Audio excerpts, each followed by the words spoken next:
This is the Big O Show. This is the Big O Show. This is the Big O Show.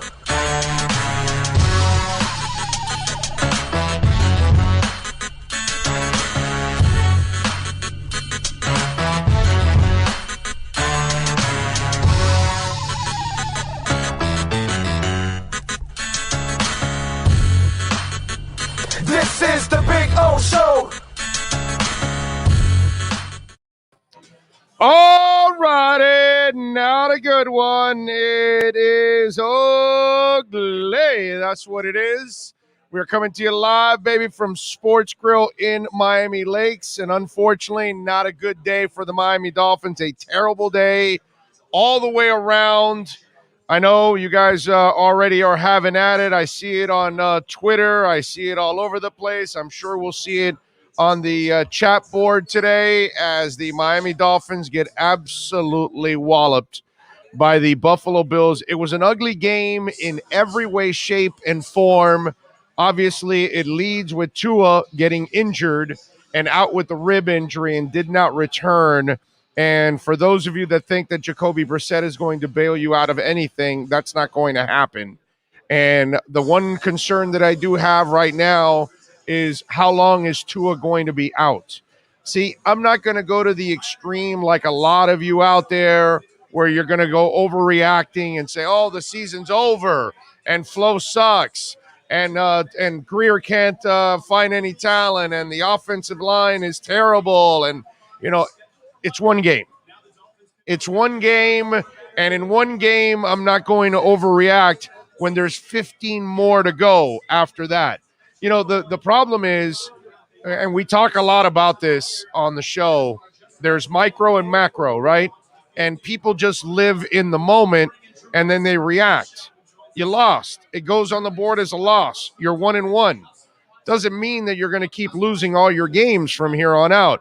Now, when I look at this team, there's a lot of things. Look, in 2020, last year, the Dolphins opened up by losing to New England and then losing to the Bills.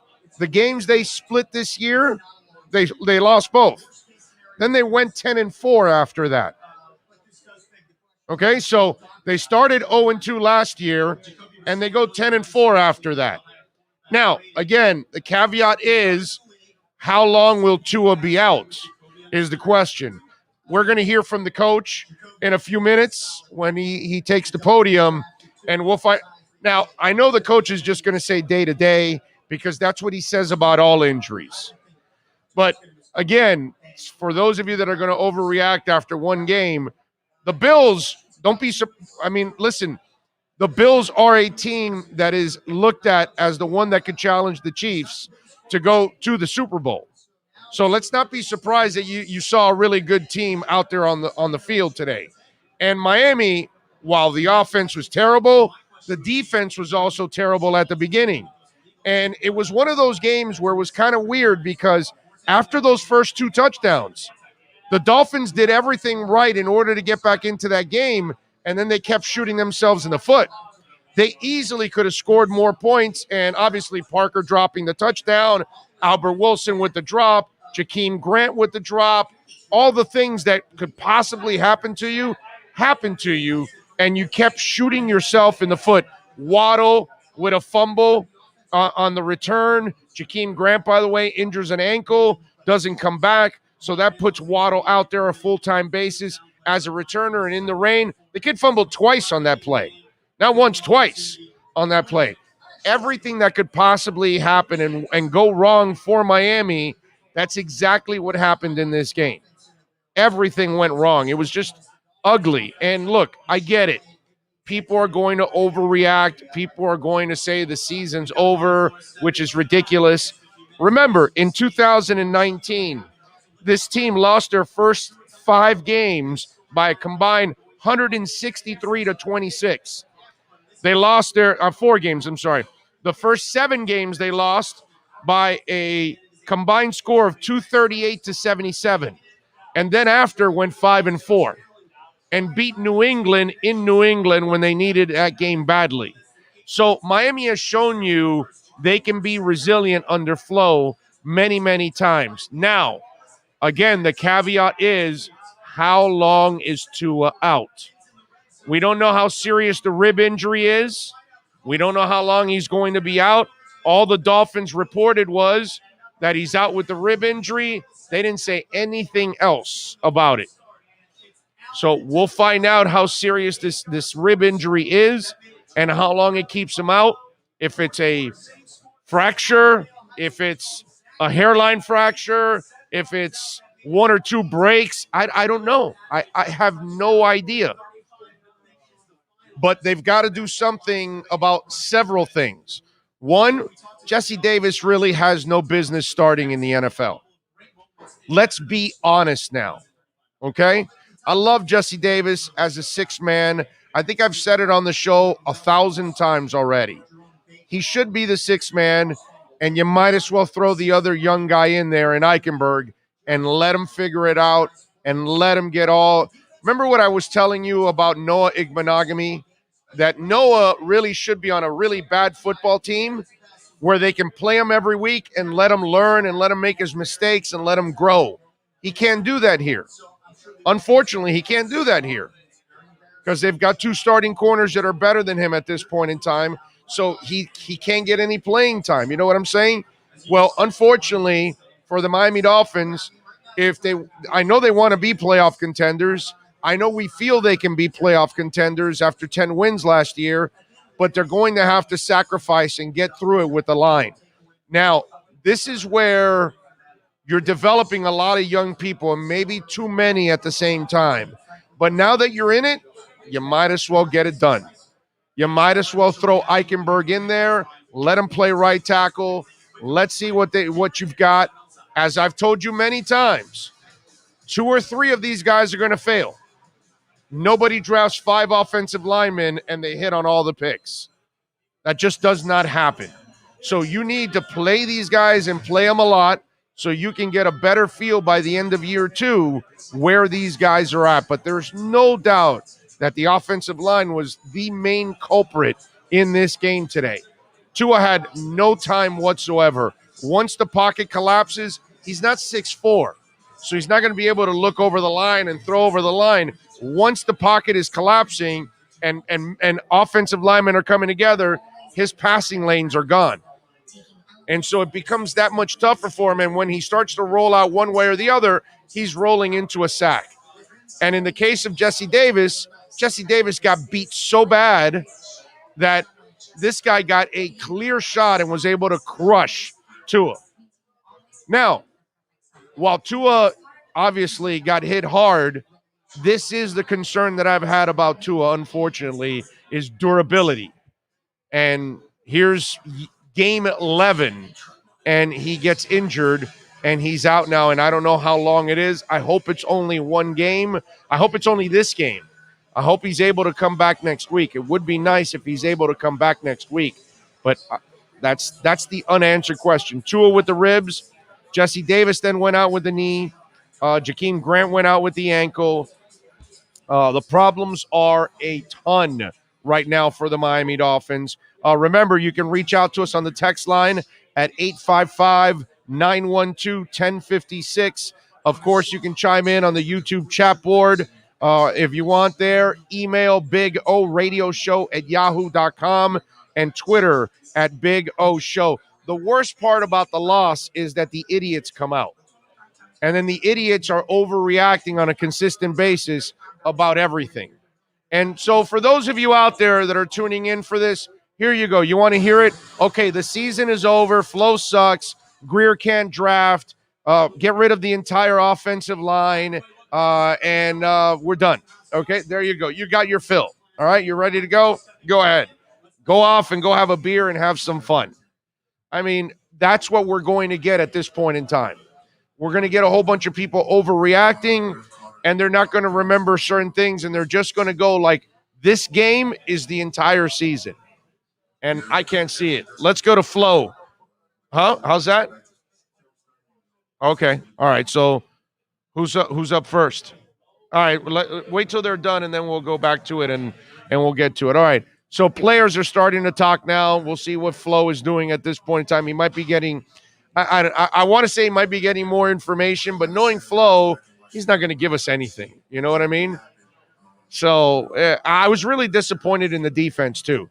The defense started off so poorly, and they allowed that game to get out of control with the quickness. And then the defense then all of a sudden started to play really well. They got after Josh Allen, and the offense just could not finish drives, could not do the things that they needed in order to get this thing done. It was tough, man. It was tough to watch. I got to admit that all the way around, it was absolutely brutal to watch. But I chalk it up to a horrible day, and that's it, because we're talking about a team that for the first 2 years is one of the least penalized teams in the NFL. I've watched this team for the last 2 years bounce back from resiliency. This isn't one of those teams that when they have a bad day or a bad couple games that they go into the tank and the season's done. That wasn't in 2009 when everybody thought they were tanking and they finished 5-4 and beat New England. And last year when they lost their first 2 games, they went 10-4 after losing their first 2 games. So to think that this team is going to fold and all of a sudden this is the season, it just tells me that you really don't know football and don't understand what this team is all about. This is a pretty resilient team overall. Flo's a damn good coach.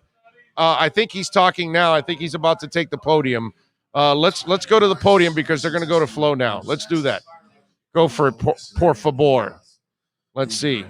Here we go. Let's get Flo in there. All right. Do it.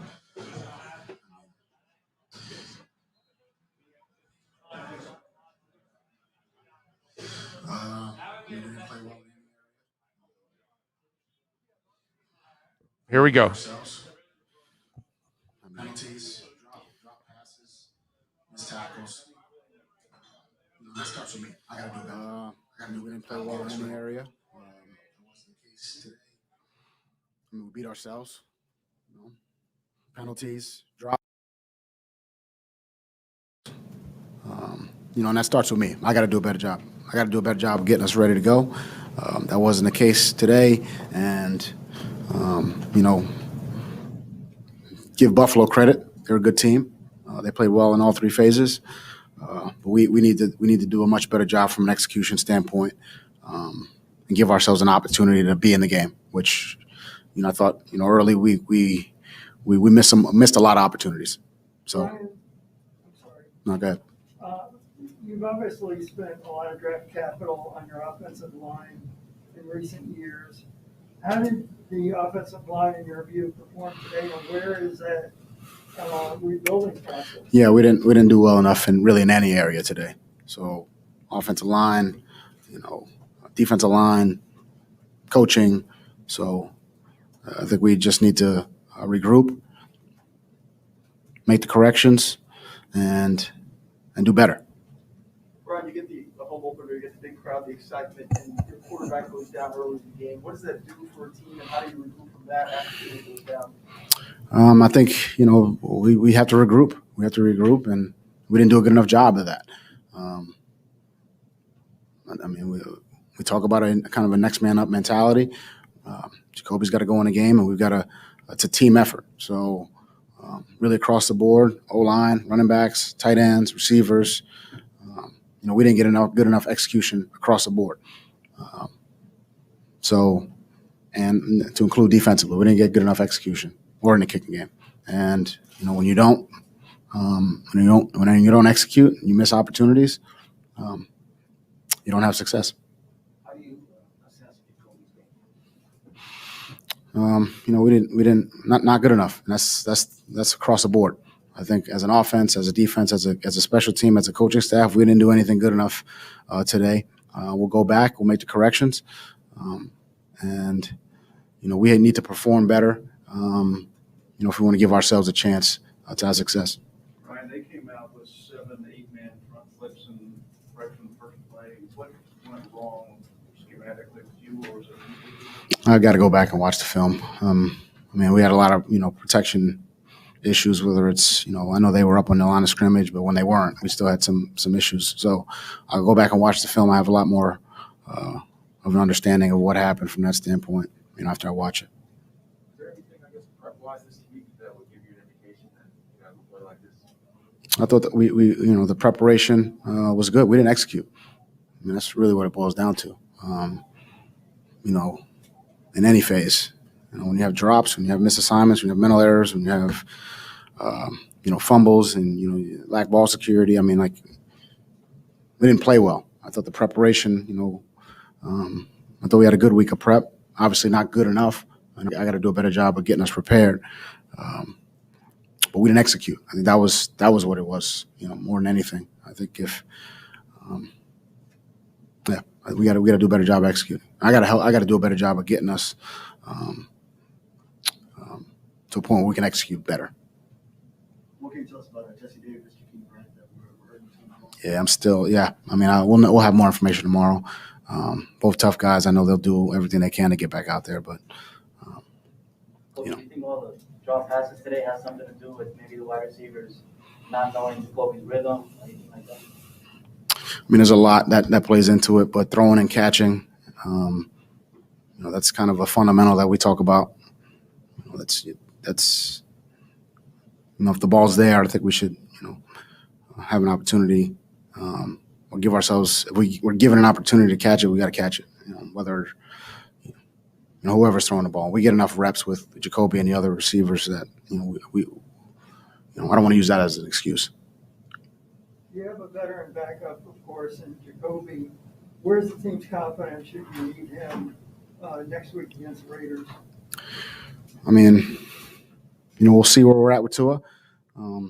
But, like any position, if he's not able to go, and we've dealt with this for, with COVID, with injuries, I mean, this is kind of something it's not new to anyone.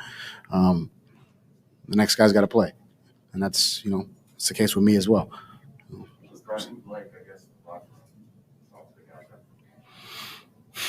Look, I mean, guys are disappointed. As you know, I mean, any conversation I have with the players, I try to keep private, but guys are disappointed. I'm disappointed. But, I think we got to do we need to just regroup, come in tomorrow, make the corrections, and, start fresh Wednesday and get ready for our next opponent, which is going to be another tough game on the road. Brian, considering how the last few years have gone of the Bills, is there any sort of mental hurdle that this team needs to get over when it comes to playing? I think we need to just do a better job of executing. I think if we do that, then things take care of themselves. It's hard. Every week is hard in this league. So, but give them credit. They do it. They did a great job today. They played well in all three phases, and we've got to be better. Two final questions. Was there any chance, I guess, today for Tua to come back once he got hurt? No. Who is if Jacoby were to have gone down, do you have an emergency quarterback? Is there a player that And we'll talk through that this week. I'm hopeful that Tua's back, and we don't have to kind of go into that. But we'll talk about that this week. I mean, right now we don't, on the roster we don't have anyone. We have Reed Sinnett on the practice squad, but we would, have to make a move to do that. So hopefully we don't have to. like today? It's looking back, but if Jacoby were to come down, who would have? Yeah, we had a plan. We have a third quarterback. Thanks. All right, that's the coach, Brian Flores, addressing the media. And you know what I love about this world? And there's a reason why many of you idiots get your information from Facebook posts, okay? That's some of you idiots actually think that that's law, some Facebook post. So you take it as information for anything in the world, right? And what I love is people just make stuff up. Kelly Ramos or Ramos, I'm not sure if it's Ramos or Ramos, whatever it is, but clearly you're missing a lot of noodles in your brain there, Roman noodle or whatever you want to call yourself. Kelly Ramos, here we go. Excuses, mumbo jumbo, blah, blah, blah. Did I hear an excuse from Kelly? When you used to tell your teacher that the dog ate your homework, that's an excuse. Okay? See, this is what I like about people. They make stuff up. At no point there did Flo make one excuse.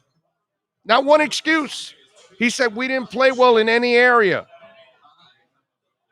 He called out his whole team. He said, I need to coach better. I need to put my guys in a better position. We need to be prepared. We made mental mistakes. We dropped footballs. We missed assignments.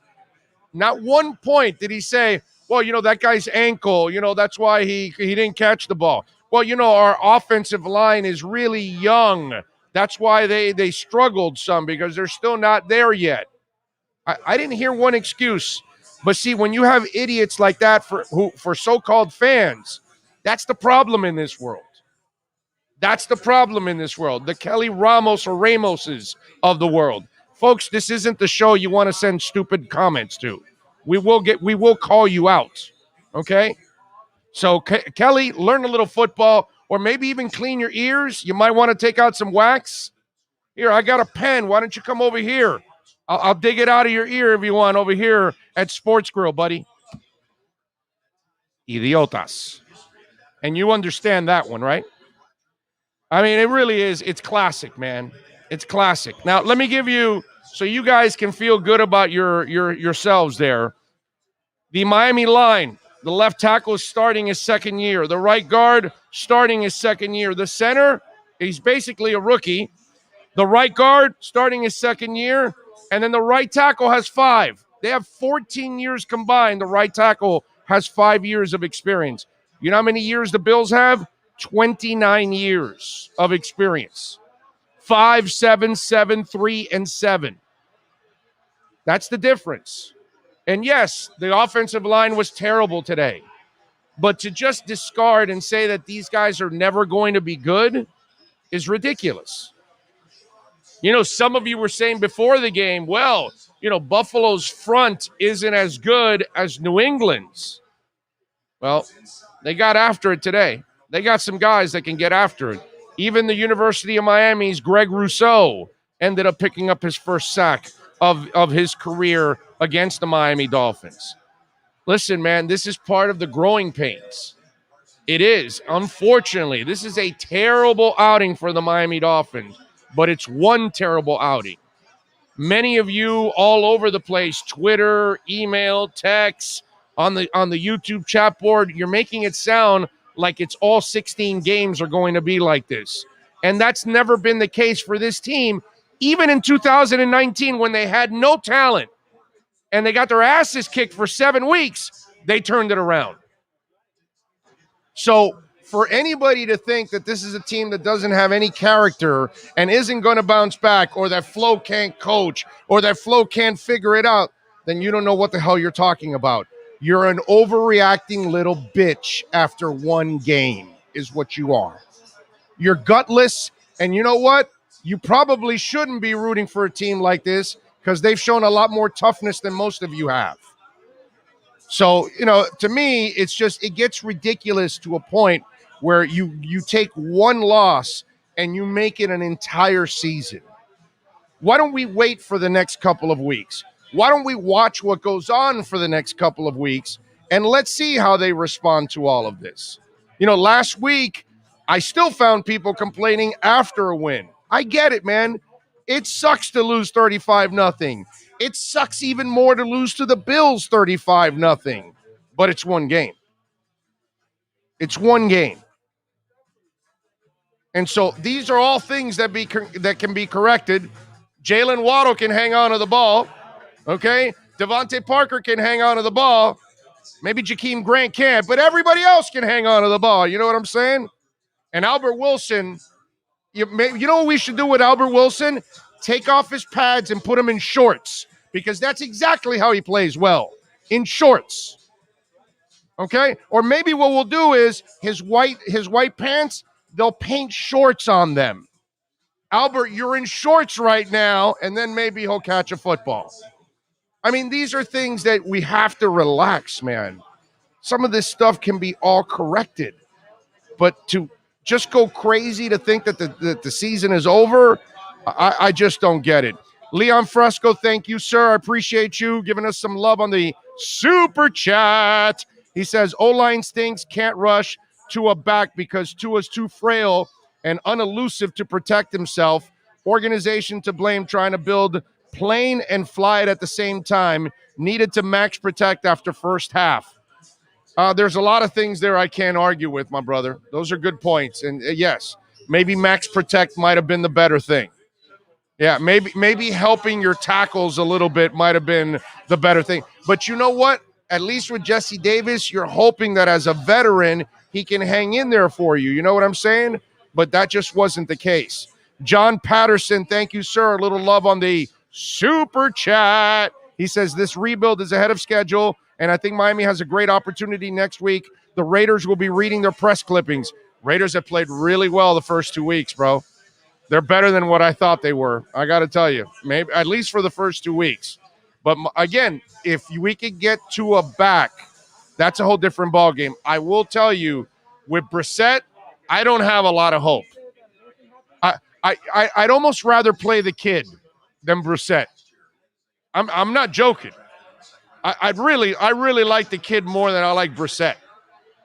So maybe that's the case. I don't know. I doubt it. They'll probably go with Brissett. But Brissett, I saw that story in Indianapolis plenty, and I had enough of it to know that Brissett is not the guy. Unless you have a dominant line and running game, then you can make Brissett useful to play off of that because he's smart enough for that. But he's just not talented enough to be a difference maker. He is talented enough to possibly be a game manager on top of anything else. So I just, for me, and remember, folks, you can also support the show. I love it on Cash App, but you can do it on Venmo, Cash App or Venmo. A Cash Big O Show is the address. That's Cash Big O Show. The text line, 855-912-1056. That's 855-912-1056 if you want to get in on the program.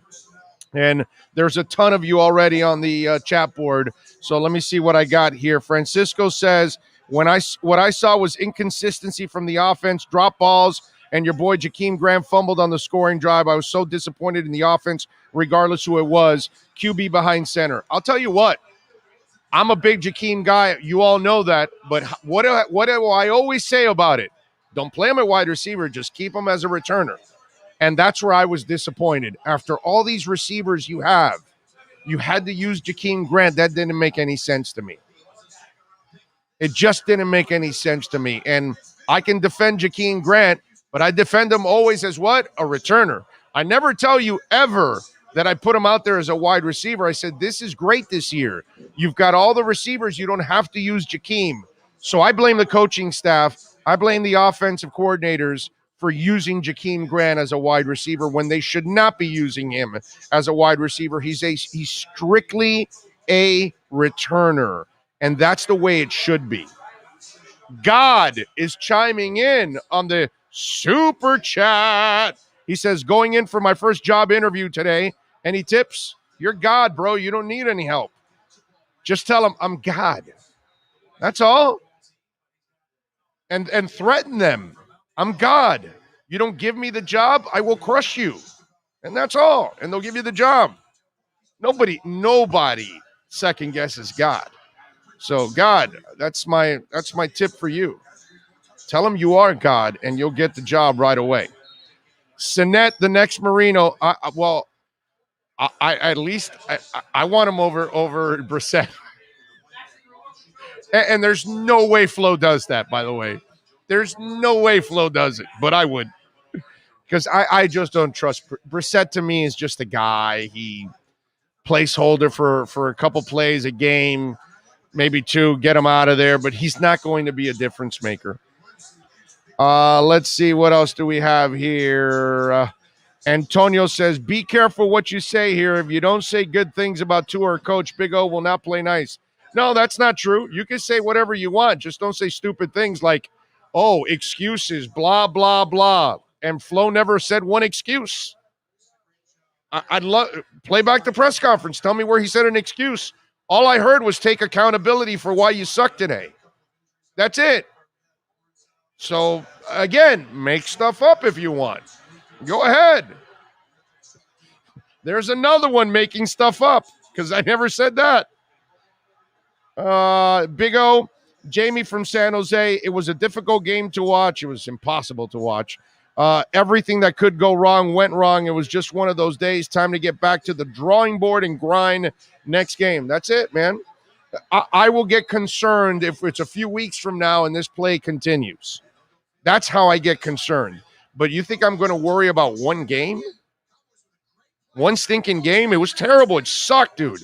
It was painful to watch. But I'm not going to overreact off of one game. Eric Echeverria says, so Godsey is not the answer at OC. We went from averaging 23 points a game to struggling to get 17 with more weapons. Again, Eric, I'm not going to the ridiculous point of overreacting after one game. You played two very good defenses. You beat one, you lost to the other. It is what it is. And let me tell you something. Did Godsey make the right call when Parker was in the end zone with the ball in his hands there? I'm just checking. When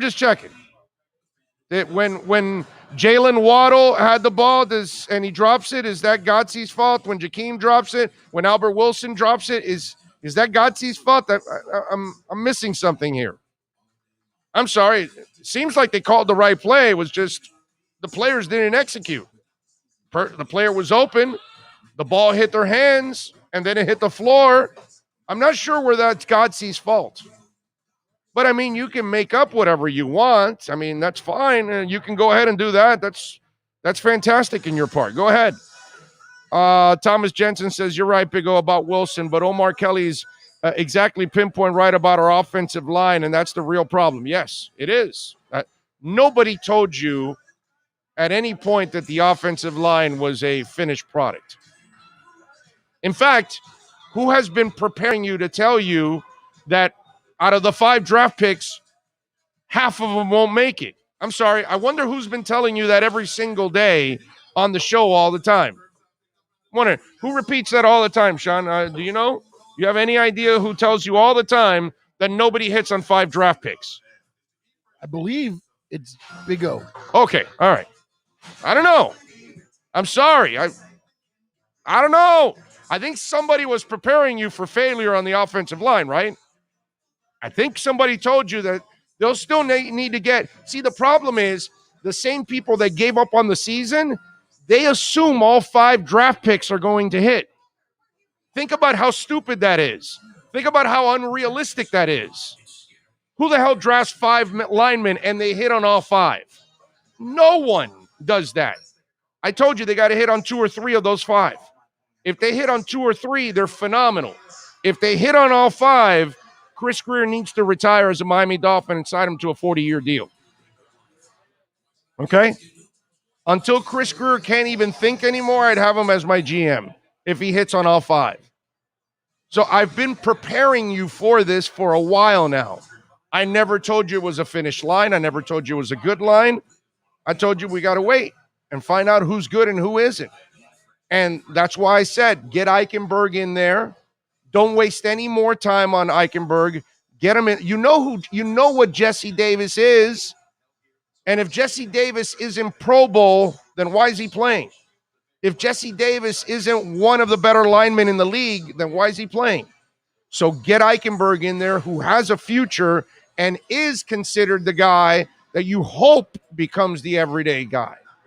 So again, lots of you need to step into reality here. There was going to be failure on the offensive line, but not that they failed yet. We have to give these young men time to find out who can play and who can't play. There's lots of linemen that don't start well in their careers. It takes them a little while to kind of get things going. Remember, Cash App or Venmo, Cash Big O Show. That's Cash Big O Show. Dido Castro says, 1-1 in the division, no time to panic unless Tua's out. You're with me on that one. I love the team. I still think they can bounce back. I still think they can make the playoffs with no problem. I'm not worried about that, but they're going to do it with Tua.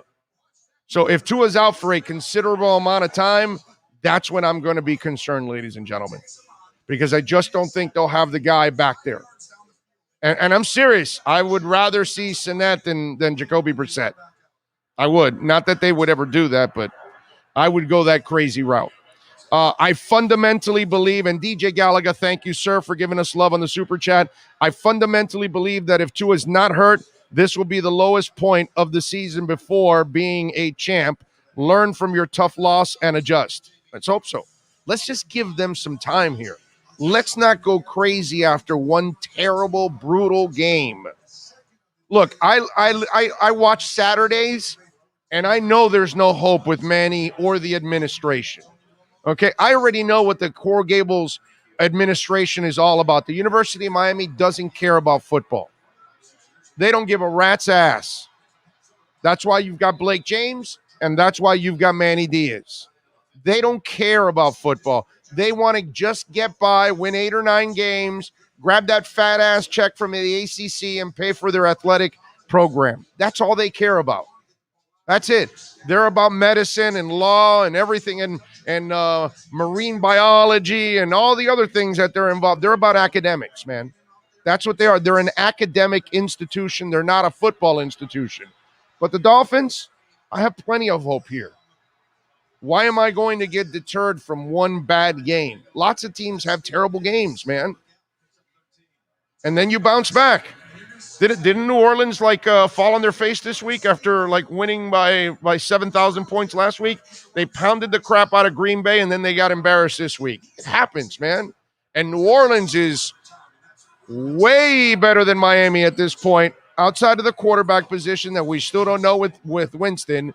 But that defense is solid, man. That's a really good defense. And they got some weapons on offense, and they got a line. They're a playoff caliber team with the right quarterback. And they lost this week.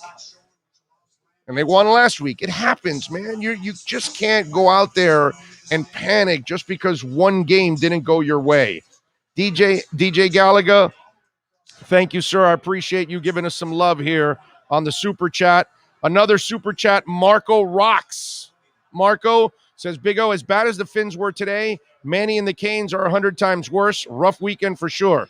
Well, that's because I have hope for the Dolphins. I have no hope for the Canes. The Canes are done. It's over. They're never going to be anything special ever again. They're never going to be a national title contender again, ever. They're done. They're what you call a mid-major in basketball. That's what they are. We're back to I'm old enough to know when the Canes weren't the Canes. And I remember those days, and that's where we're back. Late 70s, very early 80s. That's what the Canes are. And I don't even know. I got to tell you something. I start to look at those early Jim Kelly teams. My brother, those teams are better than these. Those teams are better. They're not even those teams right now. So Marco Rocks, thank you, sir. Appreciate you giving us some love here on the super chat. Chadley says, your logic is flawed. Not one of those guys should be starting. Greer is clueless. You got to step into reality. What, the offensive line? And how do you develop the offensive line? What we could say is maybe you're developing too many at one time, because that's what's not normal. Normally, you're not developing 4 to 5 linemen. Normally you're developing 1 or 2 inside with 2 or 3 experienced guys. And that's just not the case here. That part, we can have a discussion on that one, that the plan is flawed, right? In that sense, that maybe you put too many young guys there and you're putting a lot of people at risk. That we can argue about. I have no problem with that, but I'm not ready to give up on these guys because I don't know which one's going to be really good and which one's going to be really bad yet. I'm not ready to say any of that. Big O, how can you explain this is not Greer's fault to use 7 picks rounds 1 through 3 on the O-line? They suck. And you already after year 2? So you're the guy that also I use this line all the time. So you're the guy that gave up on Gesicki also. All of you that give up on the line after 1 year, you're the same people that gave up on Gesicki, and you look like idiots because this is your MO. You're giving up on the team, you're giving up on the line, you're giving up on everything after 1 year. And after one game, you're overreacting that the season is over. Wow. So 0-2 last year, you guys were what? You were on buildings and bridges ready to jump off? Is that what happened? at 0-2? Because I'm sure you guys, all of you negative folks out there at 0-2, you all for sure were convinced they were going to go 10-4 last year, right? Tuttle says, remember Eddie Brown, Stanley Shakespeare, Otis Anderson? That's what I'm saying, Tuttle. I started to think about those teams, and I'm going, holy crap, yeah, maybe those teams are better than these teams also. That's how bad UM is, that they're not even at that point of the late 70s and very early 80s. That's scary. That is scary.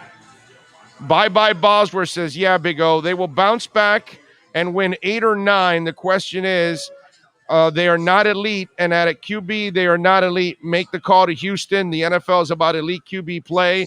It is, but first let's see what happens with Tua.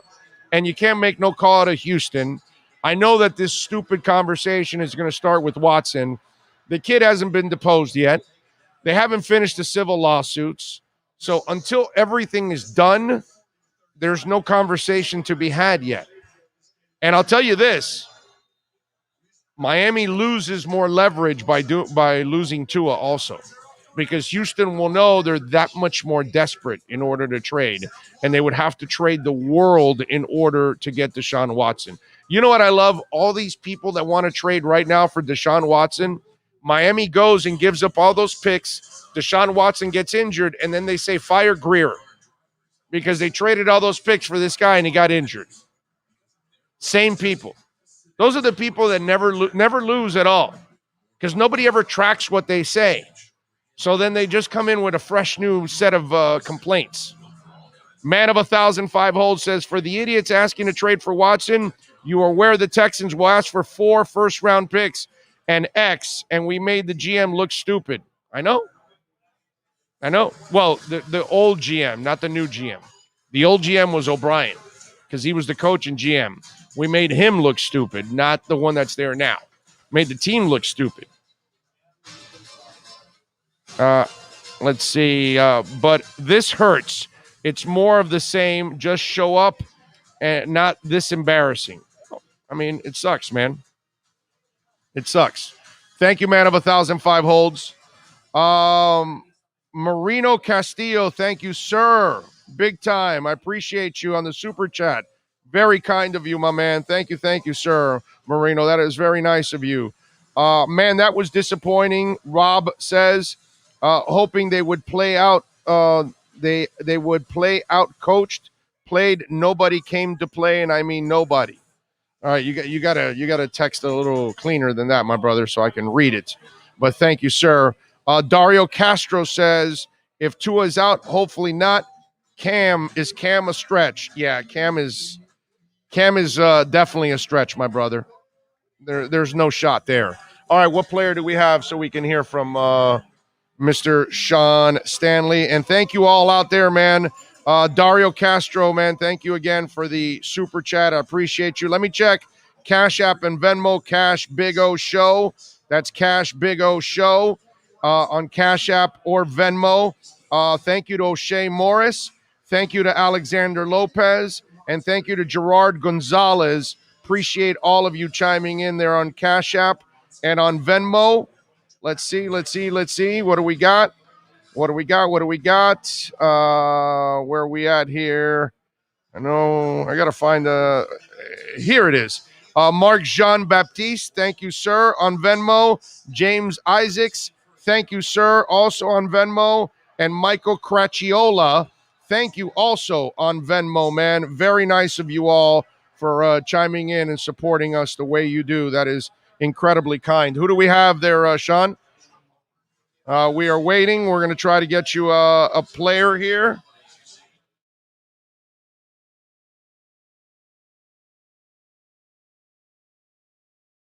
Let's go with the players now. And who's first? Do we know there? You believe what? Okay. All right. So we'll tell you now. And again, thank you all out there, man. Very nice of you all for coming through and supporting us like you do. Very, very nice, man. Very nice. Let's see here. You got it? So you talk about going up against Here we go.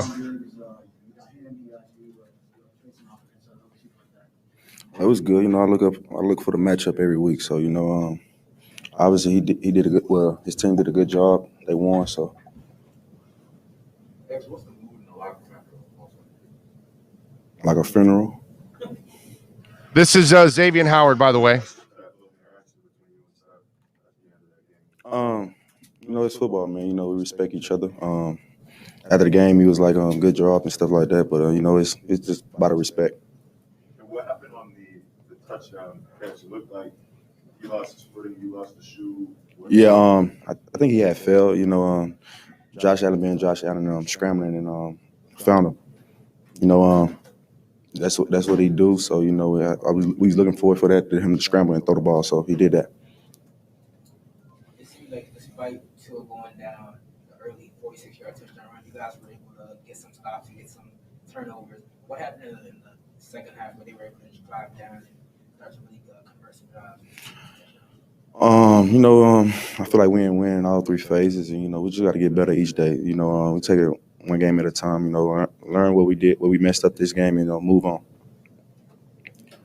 Where's this team's level of confidence in Jacoby in terms of painting evolution's victories? We're very confident in Kobe, man. We talking trash at practice. Me and Jacoby. It's the next man up mentality, and we just got to do it. We gonna whatever he lead us to, we're gonna do it. No, I'm not surprised. Just playing against him at practice and, seeing that from him. So I wasn't surprised about what he was doing. I mean, like you guys as a team. No, we wasn't.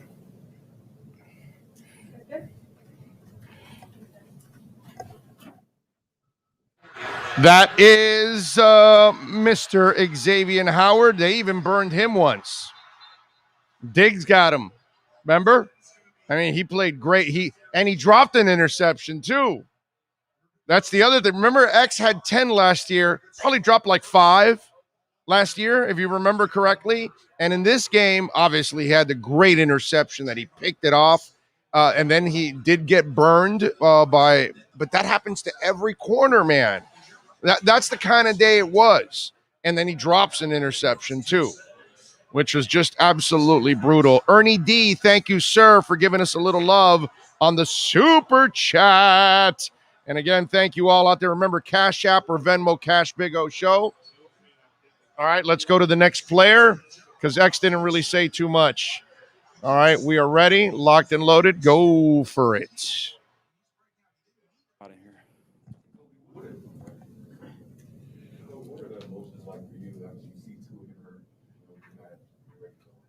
I mean, obviously, you never want to see a player go down, especially one of your teammates. This is Jacoby Brissett. I'm thinking about him right now, but I mean, I don't want to sound bad, but it's part of the game, and just being ready to go. And my number was called. It wasn't my first time in this situation, so yeah.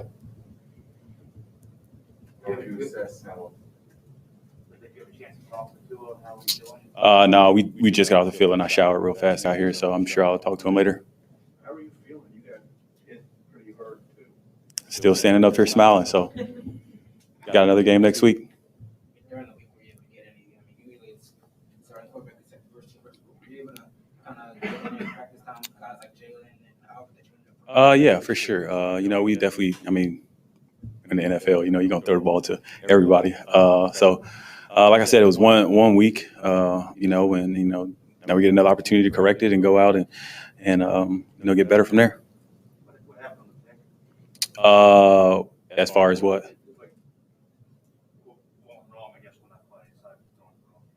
Well, yeah, that's what went wrong. I mean, I can't tell you right now. I got to go back and watch the film and then, be really be able to assess it. But, yeah, can't do that. So you've been in this league a long time, and you've seen games like this where everything just seems to kind of snowball. What was going on offensively that just couldn't get clicking at all? It's hard to put your thumb on it right now. I mean, like obviously, like everything didn't go right. And everything didn't go wrong, but we just got to find a way to see what we did well and build off of that. It's going to be very important that we watch this film, be critical of ourselves, and try to build off that, build off our good plays.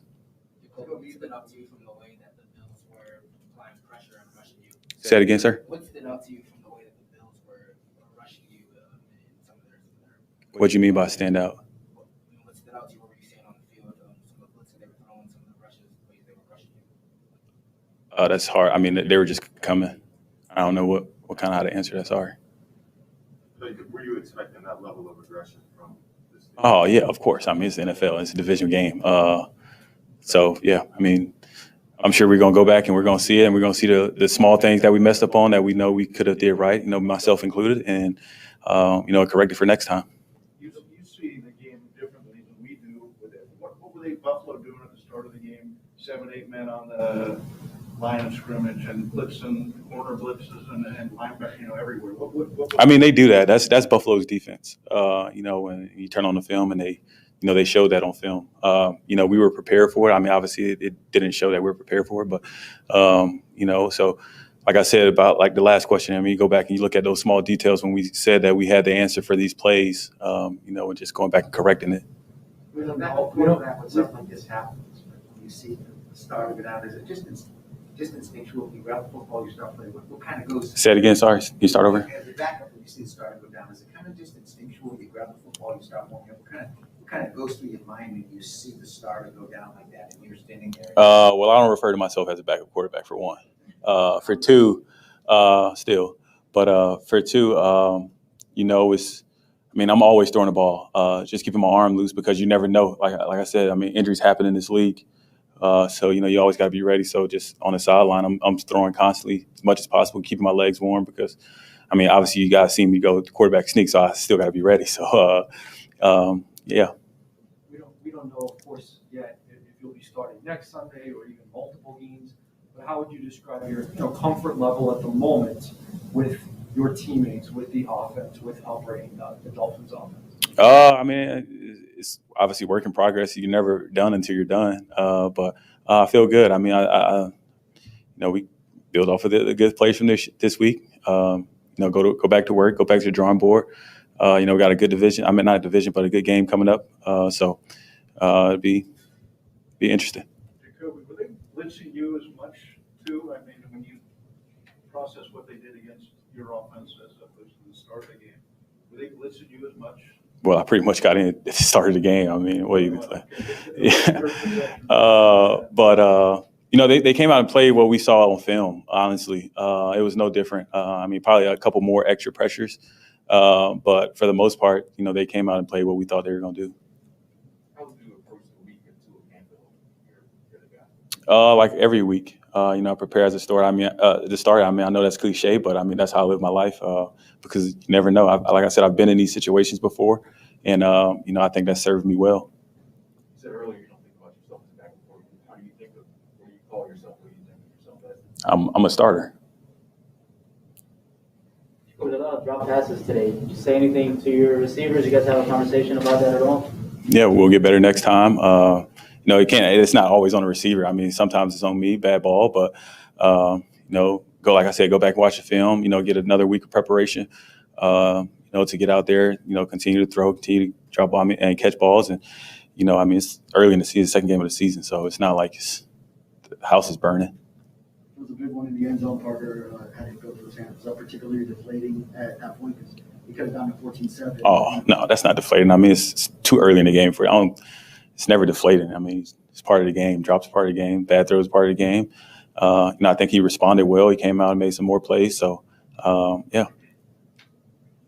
Clearly, if you're confident and you see yourself as a starter, why not go to an organization that is going to give you a chance to compete for the job? I think in this NFL, nobody gives you anything, right? I mean, you got to go out there and compete and be ready when your opportunity comes, however it comes. You just got to go out there when you get your opportunity and make the most of it. Kobe, what approach have you taken throughout your career in communication with the offensive line? Obviously, sometimes things go real well, sometimes they don't. How do you, as a quarterback, try to help the situation?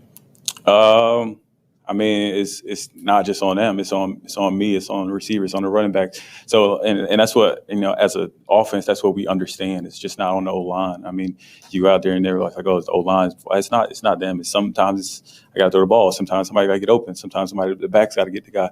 So it's a mixture of everybody. So I think in my career, when those things have happened, it's always just going back and just like, hey, let's just not put the finger point and put this on one group or one person, and let's just all see how we can help the situation. It seems like the Dolphins maybe built some of this offense around Tua. How do you view your skill set with maybe some of this team that you I mean, like I said, go out there, prepare, and make the most of it. I mean, yeah, he was a starter, so it's no shock that they did that. I think they do that around the league, but that's no excuse. You go out there and compete and you work hard and obviously it'll be geared towards me and you just go out there and play football. Final question. Yeah, have a good one. There we go. That is Jacoby Brissett addressing the media. Pretty much, he's not going. I did like how one person tried to say, hey, did you talk to your receivers about dropping the footballs? He wasn't going to trash his receivers. I mean, it is what it is. Jacoby did the best he could considering the situation. I knew he was going to be in a little bit of trouble because the way they were going after, the passer, whoever it was, Tua or him, you weren't going to have a lot of time. And can I give you while it sucks to watch the line struggle the way they struggled, they kind of need these experiences as a group. They kind of need to go through this. It sucks. You know what I mean? And again, I think the one thing that's a flaw in this plan, and the problem is you would then have to go out and spend money on quality free agents, and you got to hope that they come through for you and you're not getting guys towards the end. In a perfect world, you'd like to have 2 or 3 experienced guys in there with 2 or 3 young guys. You know what I'm saying? Maybe 2 young guys, no more than that. You got 4 with Jesse Davis. That just makes it that much harder. But these are the moments that they're going to have to learn from. And this is where next week now, we got to see, did they learn a damn thing? The Raiders have pretty good pass rushers. You saw it 2 weeks ago on that what was it, a Thursday night game or some Monday night game? What the hell was it? I forgot now. Anyway, but on that night game with the Raiders, their pass rushers were getting after it. So this will be a nice test for the Miami Dolphins also. Ladies and gentlemen, I get it. Those of you out there, you don't want to trust the process. You don't want to believe in the Dolphins. You think the season's over. I'm not sure why you're watching, to be honest with you. If you've kind of given up on everything, I'm not sure what you're doing watching anyways. You know what I mean? I guess you're masochistic. You know what I'm saying? Is that kind of what it is? Little whips and chains action on your off time, huh? So I don't know, man. I mean, to me, it just gets to a little crazy right now at this point in time. All right, let's do this. We're about to be joined by Omar Kelly and Alan Poupar. Both guys will give us their opinions after this defeat. We are coming to you live from Sportsgrill in Miami Lakes. Let me take a quick break because I haven't taken a break yet.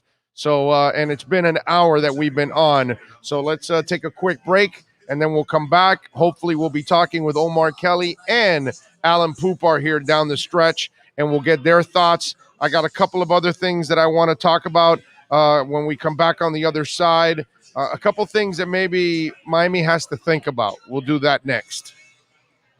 This is the Big O Show.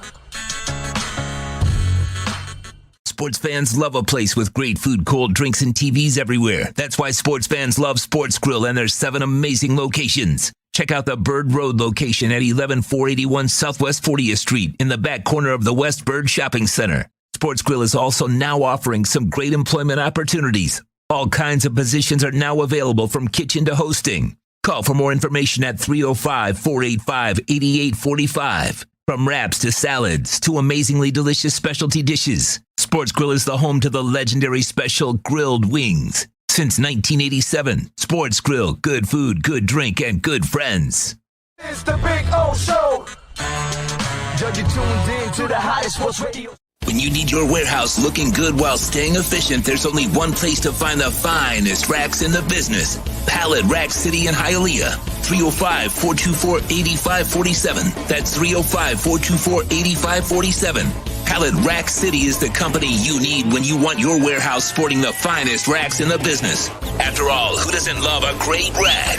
Pallet Rack City. 305-424-8547. That's 305-424-8547. Lando, aka the Big O, he covers all the South Florida teams. For over 16 years, EJDconstruction.com has provided South Florida residents quality craftsmanship, accurate project management, and exceptional service. That's why EJDconstruction.com is an A-rated member of Angie's List and the Better Business Bureau. When you're looking for the right custom home builder for additions or home remodeling, please call my friend Eric at 305-433-4843. That's 305-433-4843 for EJDconstruction.com. Dolphins to the heat, well, you know what I mean. Monday to Friday, lollipop blow in the... There's no need to drive around South Florida wasting valuable time looking for a new or certified pre-owned Acura. Go to the #1 volume sales dealership in the Southeast United States. Craig Zinn's Acura of Pembroke Pines. Purchase with pace and space in a dealership tailored to your needs. From home buying to providing that personal touch. Contact the 2020 Satisfaction Award winner Craig Zinn's Acura of Pembroke Pines. 888-776-5123. That's 888-776-5123. Or visit them at 15601 Pines Boulevard in Pembroke Pines. Show O's on the radio, the top's where we gonna go, Miami, that's the way we roll. Folks, you can support the hardest working sports talk show in South Florida through Cash App or Venmo. Just search Cash Big O Show. Support us through Cash App or Venmo. Cash Big O Show. We thank you for your incredible support. On the morning show, Big O, no one has a similar show. Talk sports, talk plays, talk... If you're a Miami sports fan, then there's only one store to go to, and that's Caneswear at Miami Fanwear in Davie. They're your one-stop shop for all your inner Miami CF, Canes, Dolphins, Panthers, and Marlins merchandise. They have hats, t-shirts, game day jerseys, and so much more. Located at 2511 South University Drive in Davie, and open 24/7 online at caneswear.com or innermiamiwear.com. Call them at 954-835-5597. Caneswear, the spot where inner Miami and all Miami sports fans shop. Live and direct, because nobody do it better than Big O in the set. From sunrise, listen live. When you're ready to purchase a new home or refinance the one you have, American Dream Lending will make sure your loan experience is easy with fast approvals and quick closings. With many loan programs and competitive rates, now is the time to turn your dreams into reality. Ask about special financing for veterans. They never charge an application fee, and you will work directly with one of their experienced loan professionals. Stop dreaming and contact American Dream Lending today, 786-802-1727, or online at adreamlending.com. All right, we are back here at, of course, Sportsgrill in Miami Lakes. Thank you all for hanging in there, man. I needed a little bit of a break. You gotta rest the voice a little bit. I already dealt with a polyp in my throat. I don't feel like doing that anymore. You know what I'm saying? So I gotta, pace myself a little bit more and take care of myself. Although that polyp probably developed just 31 years in of talking.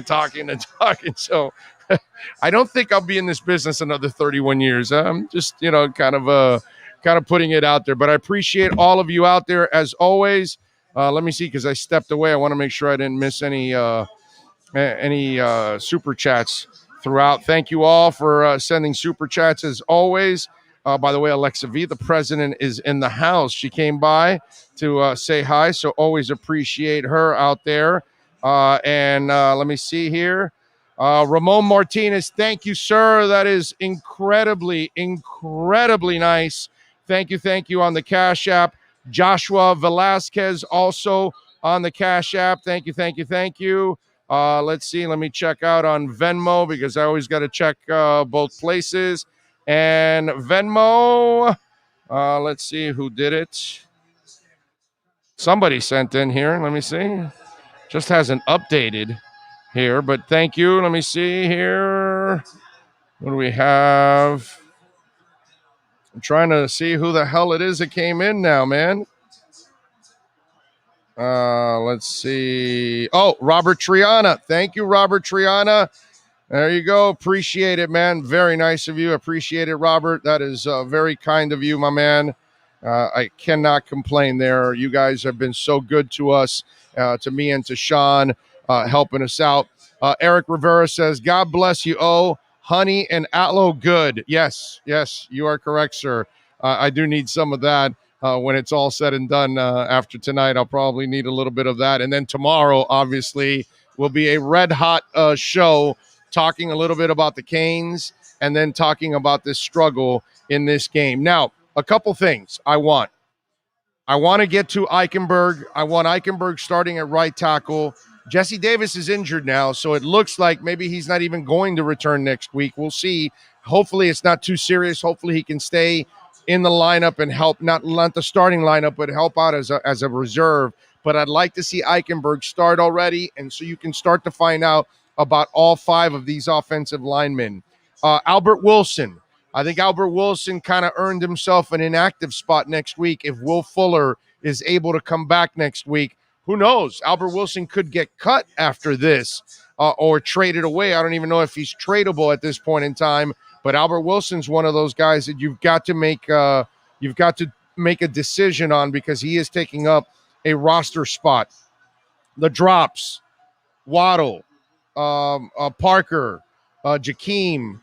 Again, I'm gonna pick on the coaches a little bit here. One, Eichenberg should be in there over Jesse Davis already at this point in time, and Jakeem Grant should not be in there as a wide receiver. If he's there as a wide receiver, put him as a decoy, send him deep, make him take a safety or a corner out of the picture. But Jakeem Grant should not be a guy. This is why you got all these receivers. And then here's the other thing. If Albert Wilson's going to take up a roster spot, I'd rather see Kirk Merritt. I like what I saw from Kirk Merritt. He's got more size. He's got enough speed to get behind the defense. He's tough. I like everything I saw about Kirk Merritt. Get him in there, man. These are some of the things that and that in this game they've got to address, and hopefully they will this week as they get ready for the Raiders. Let's see. Miami RW says Austin Jackson is getting worse. Diane says Eichenberg over Jackson. You can't start Jesse Davis. You got to start Eichenberg and Jackson. You can't give up on Jackson after one game, by the way. You know what I mean? That doesn't make any sense whatsoever. The kid needs to play. And how much did he play last week, Austin Jackson? So how's he getting worse when he didn't play last week? I'm wondering on that one. How does that make any sense? How do you get worse when you didn't play last week? I don't get it. Some of you just make stuff up. Austin Jackson needs to play a lot. The kid's a baby. You got to give him some time here. It really is amazing to me how you guys have zero patience whatsoever. Big O, we are drafting furniture before you build a foundation. Well, you know what, Nick? I can't argue with you there, my brother. I can't argue with you there because it's a lot of young offensive linemen at once that you're trying to develop. I'd love to have a discussion with you on that one, but you are correct, my man. And that's where there's a couple of things in this process. Drafting Noah when you can't start him, how do you develop him? And he's not a slot guy, so he's a boundary guy. So if he can't start, obviously, over the top two guys, how do you develop him? And he's in his second year. It's kind of tough, right? And he barely played last year. He played a couple of weeks because Jones got injured. And that's the tough part about Noah.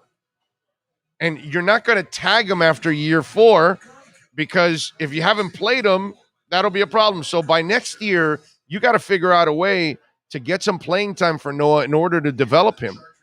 So that's been a problem. And then this whole thing about developing this line, which I don't have a problem with this, where you have multiple picks out there and you're trying to develop a line. I have no problem with it. But maybe 4 at one time is a lot. And now you're going to go to 5 in Eichenberg. And you should, because Jesse Davis is not special. If he was special, then I get it. Then I would understand it. Let's see. Austin Jackson was a project player, and they drafted number 1, and they drafted another project player in Noah with the number 1 pick. Okay. And so let's wait till the project's said and done. In your eyes, it's already done. In my eyes, it's not. And I can't, even with Noah's even worse than all of them because Noah doesn't even play. It's like Michael Dieter. Michael Dieter didn't play much in the first 2 years. It's kind of hard to really develop the kid. They even moved him around a little bit in his first year. Hell, they even played him at tackle. They didn't even let the kid settle. You got to give these kids playing time. But now we're in a catch-22, right? Because we think the Dolphins, we look at the Dolphins as a playoff caliber team. So it's kind of, okay, do we develop a guy at the point of risking wins or games and things like that? And that's where you're in a tough situation. Alex Diaz, thank you, sir, giving us a little love on the super chat. There you go. Okay, now we got you. Great show. Oh, we need to stay positive after today. Thank you, Alex. Appreciate you, man. Appreciate you big time. Thank you for coming by out here at Sportsgrill, man. Thank you. Thank you. Thank you. Thank you. You got it. Be good. All right. Who do we got there? Alan? All right, let's go. Alan Poupar is ready to go, baby, with our Sports Grill Miami Dolphins Insider Report. Let's get ready to talk Dolphins football. It's the Sports Grill Miami Dolphins Report with Sports Illustrated's Alan Poupard.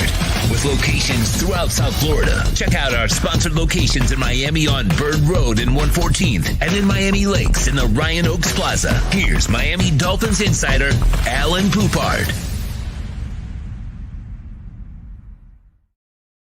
Smash the like button. It is so important. We got over 500 people watching right now. Please smash the hell out of the like button. It is incredibly important that you do that. There's the man, the myth, the legend that is Alan Poupar. Alan, thank you, sir, for joining us. How painful was that? That was pretty tough to watch, my brother. Yeesh. Easy one to write for you too, by the way. Yeah, there was not a whole lot of rewriting at deadline, that's for sure. You know what the most frustrating part of the game was? What's that? Is as bad as it started, they had so many chances in the first half to get right back in the game, and it was just one mistake after another to keep him from doing it. And, man, it was like 14-0 at the half. And it's like, maybe they should have been out. I mean, the defense shut them down after those 14 points for that entire half. They actually played their asses off, and you are so correct, man. The Dolphins had every chance to go in at halftime with a tied game and at least feel better about, wow, you lost your quarterback, but yet you're still in the game. And it had to have been deflating for the defense going into the second half that there isn't a lot of hope on offense. No question. And then the Bills drove down the field at the start of the second half, and it's like, okay, ball game, that's over. And I know you didn't ask me about this, but I know the offensive line is going to get killed, and rightfully so. But can we talk about how bad the wide receiver core was in this game? I mean, yikes. Yes. They were terrible. Obviously, the O-line is the obvious one that they were absolutely – I'm sure Jesse Davis feels like crap right now because he allowed Tua to get absolutely squashed in that hit. And it was rough to watch, but the wide receivers really let this team down today. Devontae Parker cannot drop that touchdown. I mean, that's just unacceptable. Albert Wilson makes the drop. They use I don't understand this. If you have all these – didn't we talk about this? Now that you have all these receivers, you don't have to use Jakeem at wide receiver. Yet they used him at wide receiver, and then you got the fumble. I didn't understand that. I love Jakeem as a returner, but don't use him as a wide receiver. And then they went to it again, and then there you go. Look what happens when you go to the well once again. No, I didn't like that either. I also don't understand why they're now using Mac Hollins a little bit more wide receiver based on what my eyes showed me during training camp, and also yes. You know, the guy can play wide receiver, and right now he's a much better wide receiver than Jakeem Grant. I don't think that's even in question. And right now we can talk about the depth they have at wide receiver all we want, but the only one who's performing really, really well, you know, on a consistent basis is Jalen Waddle, and even he had a rough day today with a couple of drops including the muffed punt. And then Preston Williams was great to see him back in action. But, I mean, he doesn't look like a Preston Williams like that we saw at his best. Yeah, he's definitely not himself. But that it was just nice to get him back, and then now you get him acclimated and you get him going a little bit there. Albert Wilson, if Will Fuller, let's hope that his personal issue is able to be resolved next week.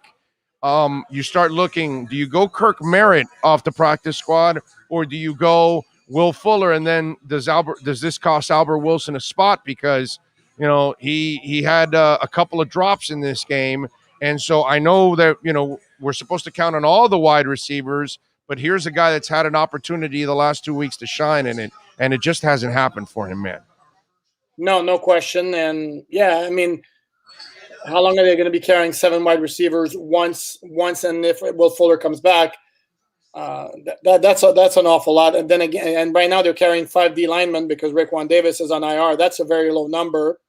Not to say that the defensive line was a major part of the problem today. I mean, there were some issues, particularly on that first run where both John Jenkins and Christian Wilkins were completely blown off their spot for that big hole up the middle. And get this, you do realize there was the first running play of the game for Buffalo, just like the first running play of the game for New England was a 35-yard run. Yes. I mean, what is it about those first plays? I mean, it's crazy. What do they see? I mean, because now I'm sure the Raiders are looking at that, going, "Okay, well, now we got something. We got something to take advantage of." And that was also disappointing too. Okay, I'm not shocked that the O-line struggled. You know what I mean? That's not something.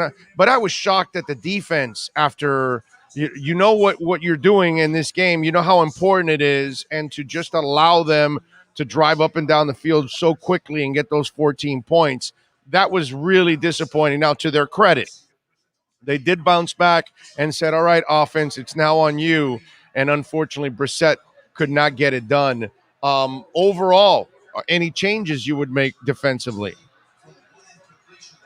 No, because I'm going to be honest with you. I didn't have a major issue with the defense. Yes, it was disappointing to give up touchdowns on the first 2 drives.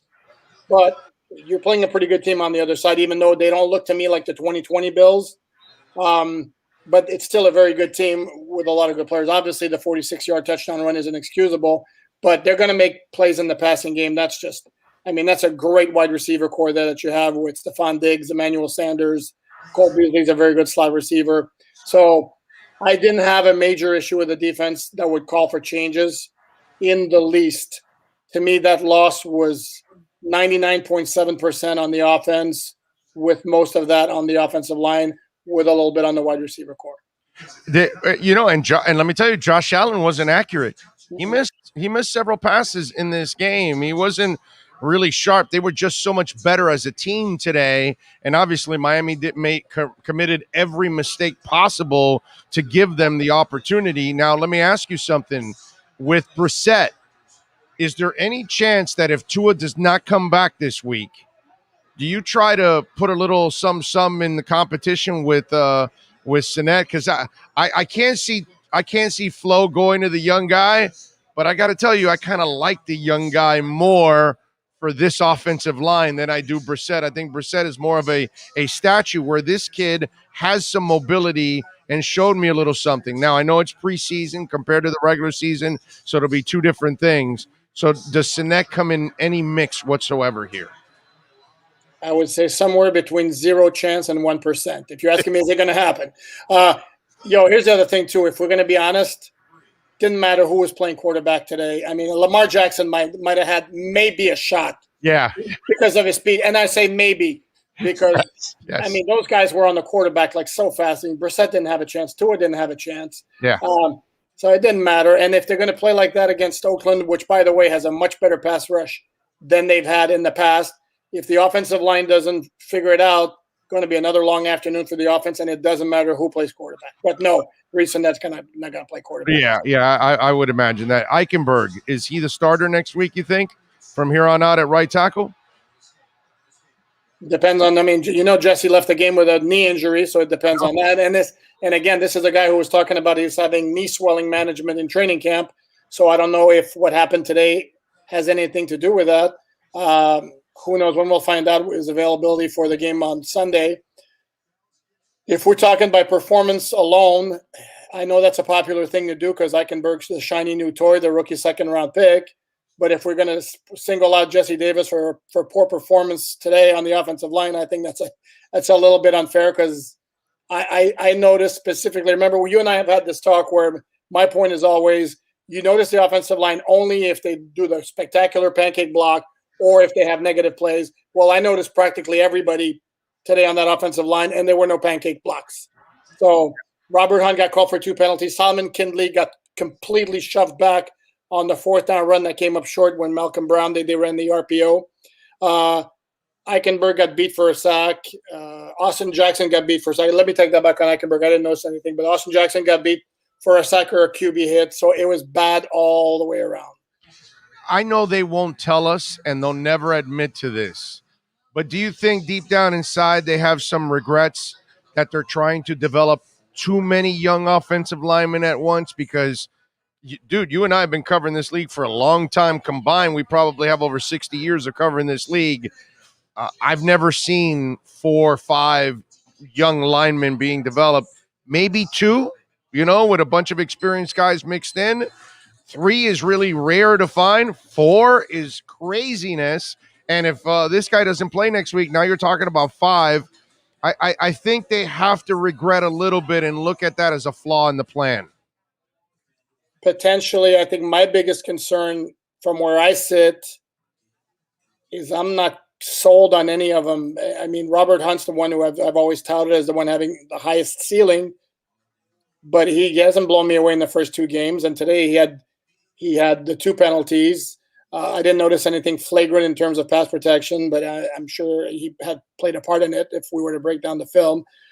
So I'm not convinced that any of the guys they got, and Austin Jackson, he's a good story. He tries hard. He's a good kid and all that, but he hasn't impressed at all. He hasn't impressed, even though it's absurdly early. Solomon Kindley is kind of up and down. He's not great. So that's my biggest concern. Isn't so much that they have a lot of young guys there, as I just don't know that they have great guys there. Yeah, no, I'm with you. And these guys aren't patient. So I'm wondering if Robert Jones now starts to get an opportunity here, because that's another young guy that they like and they kept him. And if maybe they want a little more toughness in the interior, especially for running the ball, they kind of feel that he might be a little bit better of a road grader overall, because Kindley is considered better as a pass protector than a road grader, right? So could Robert Jones get into the mix this week? Well, yeah, it doesn't make sense, the thing on Kindley, though, because you look at his body type, and his body type says road grader. It doesn't say pass protector. Right. And with his body type, if he's not pushing people away from the line of scrimmage, we got a problem. And like I said, on that 4th down play, the Bills' DT, I think it was Justin Zimmer, got major penetration and really killed the play. And that just can't happen. Robert Jones, absolutely, would not shock me if there was some changes up front like that. There may be a change at right tackle necessitated by an injury. I have a hard time again, and I know people on social media were bashing him because he's an easy target. But to me, if Jesse Davis is healthy, I think he has to be somewhere in that starting 5. Yeah, no, if he's healthy, but he's not healthy. See, this is the problem I have with Jesse Davis. I love Jesse Davis as a 6-man, but if you're going to be a starter and he hasn't been healthy so far, he hasn't been healthy throughout training camp, he's not good enough to overcome an injury and play at his best. If he's going to play at his best, he needs to be healthy. So get him healthy, and might as well throw another young guy in there and let Eichenberg learn at this point in time. That's my only problem, is that I just don't think Jesse is talented enough to overcome injuries like some of the elite players in this league at any position. Those elite players, those excellent players, usually even if they're banged up, they find a way to still be somewhat productive. I don't think Jesse's that guy. No, that's fair. I'll throw out another scenario for you, and I'm not just saying that's going to happen. I'm saying that maybe would make sense. Get Eichenberg in there at right tackle. This is assuming Jesse's healthy. Get Eichenberg in there right tackle and move Jesse to left guard. Okay.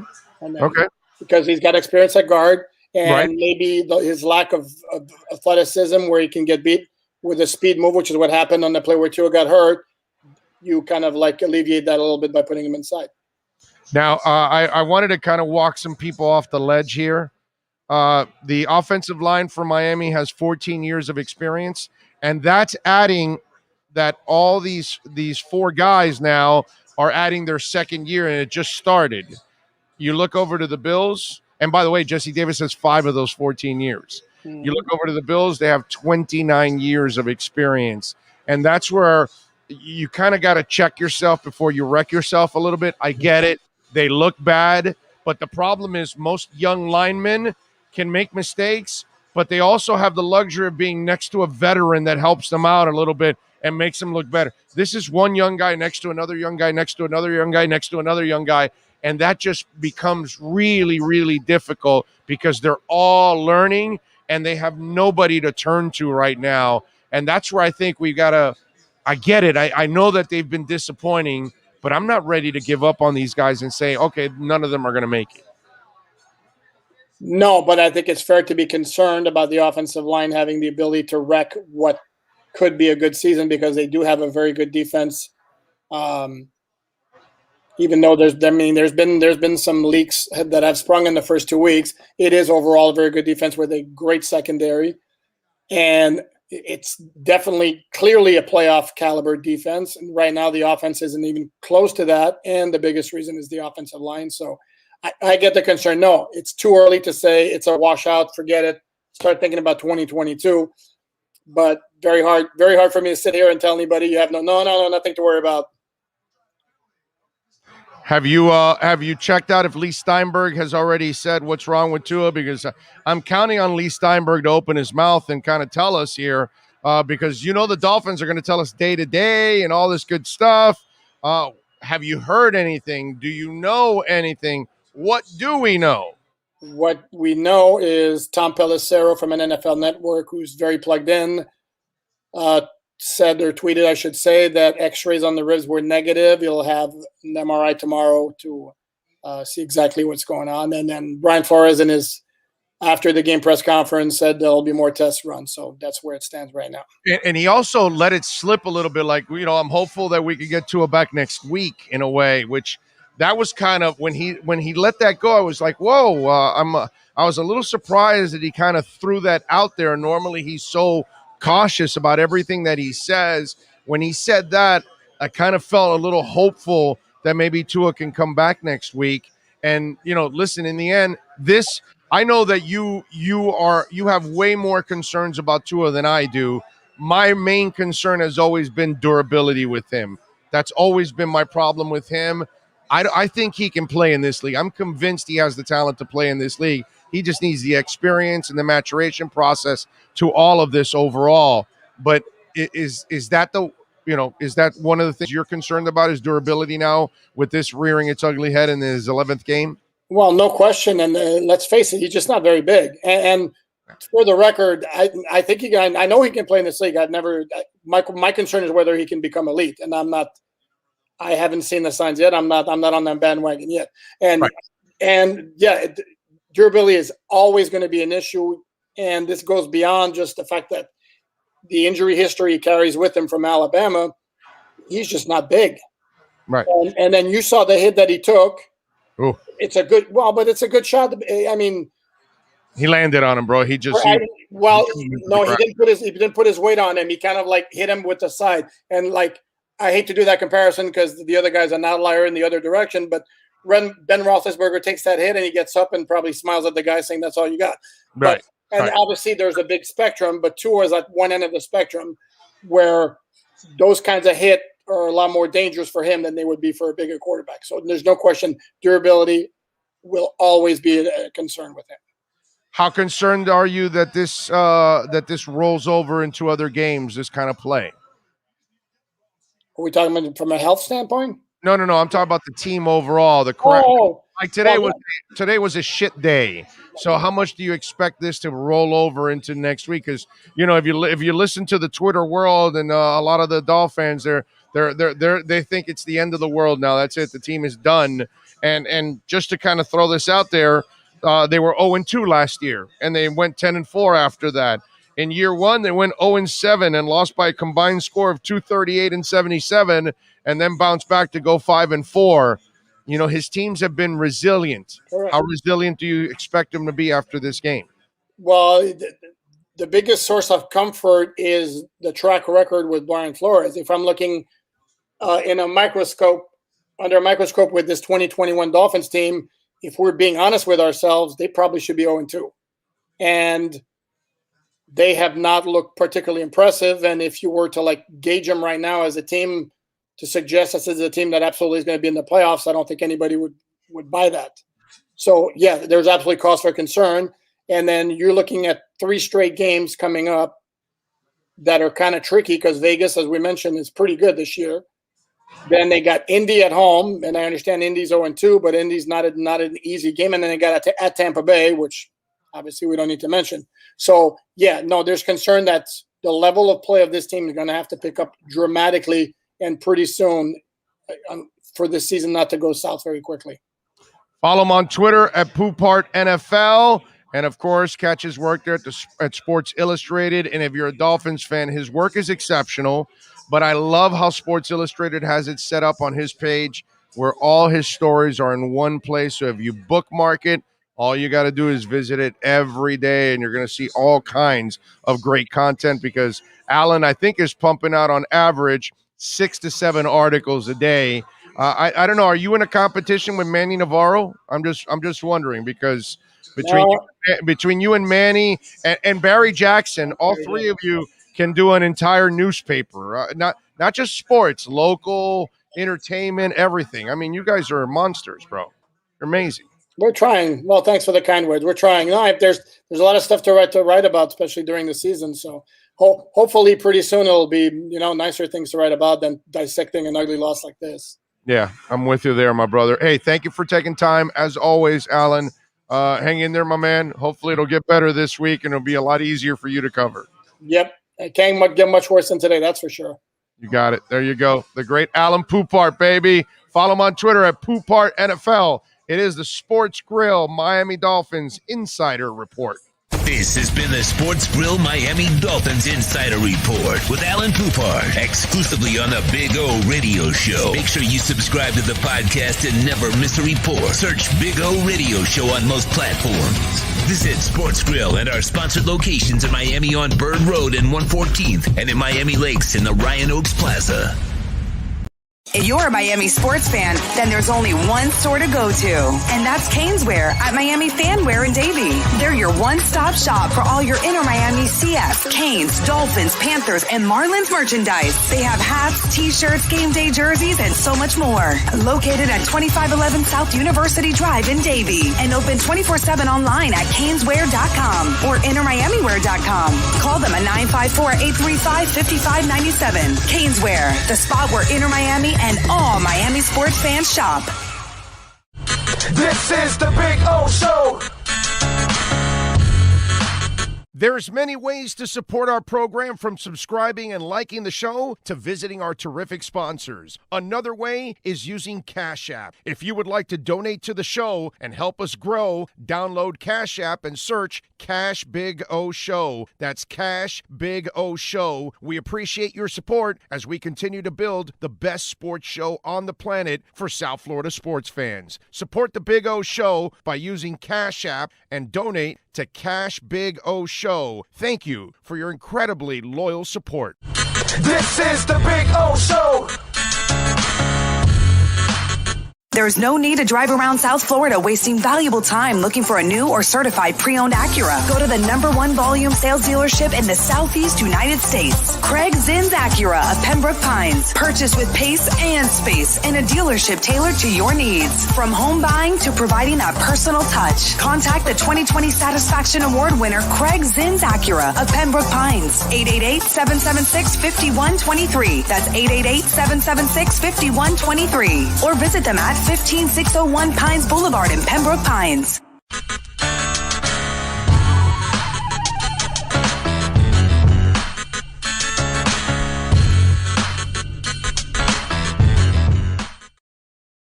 Sports fans love a place with great food, cold drinks, and TVs everywhere. That's why sports fans love Sportsgrill and their 7 amazing locations. Check out the Bird Road location at 11481 Southwest 40th Street in the back corner of the West Bird Shopping Center. Sportsgrill is also now offering some great employment opportunities. All kinds of positions are now available from kitchen to hosting. Call for more information at 305-485-8845. From wraps to salads to amazingly delicious specialty dishes, Sportsgrill is the home to the legendary special grilled wings. Since 1987, Sportsgrill, good food, good drink, and good friends.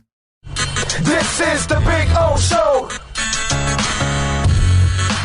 For over 16 years, EJDconstruction.com has provided South Florida residents quality craftsmanship, accurate project management, and exceptional service. That's why EJDconstruction.com is an A-rated member of Angie's List and the Better Business Bureau. When you're looking for the right custom home builder for additions or home remodeling, please call my friend Eric at 305-433-4843. That's 305-433-4843 for EJDconstruction.com.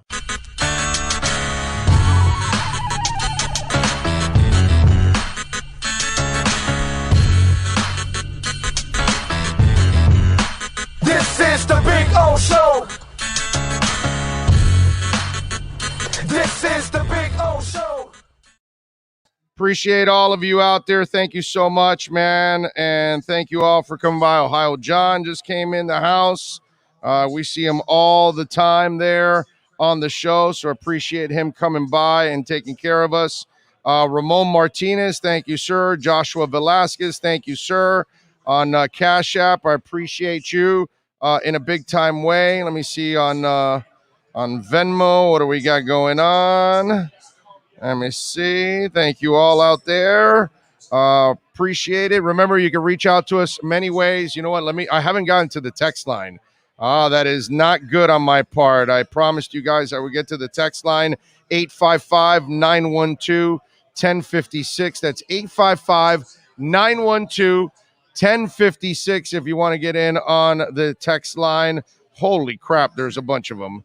Let's see. What else do we have here? I think this was during the show, during the game. They were going fingers crossed, but it didn't work. Whatever you crossed, it did not work. Let's see. Big O, a fair weather fan base we are. Sad Finn fan forever. Call them out. Thank you. Glad we got this learning opportunity out of the way. And that's basically what it is. All right.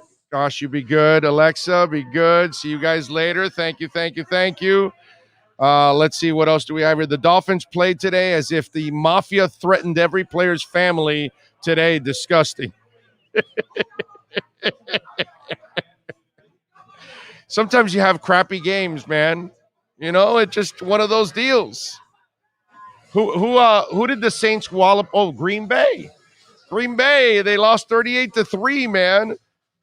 2 over Herbert, 2 over Fields. Greer is a moron. You are a homer for Greer and Flores.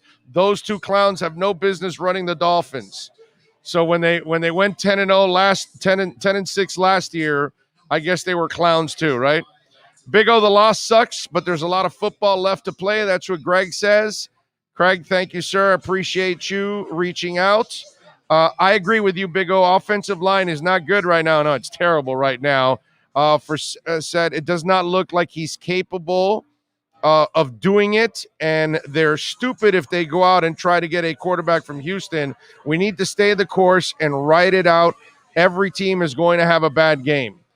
First of all, look, you guys got to stop with the Watson stuff.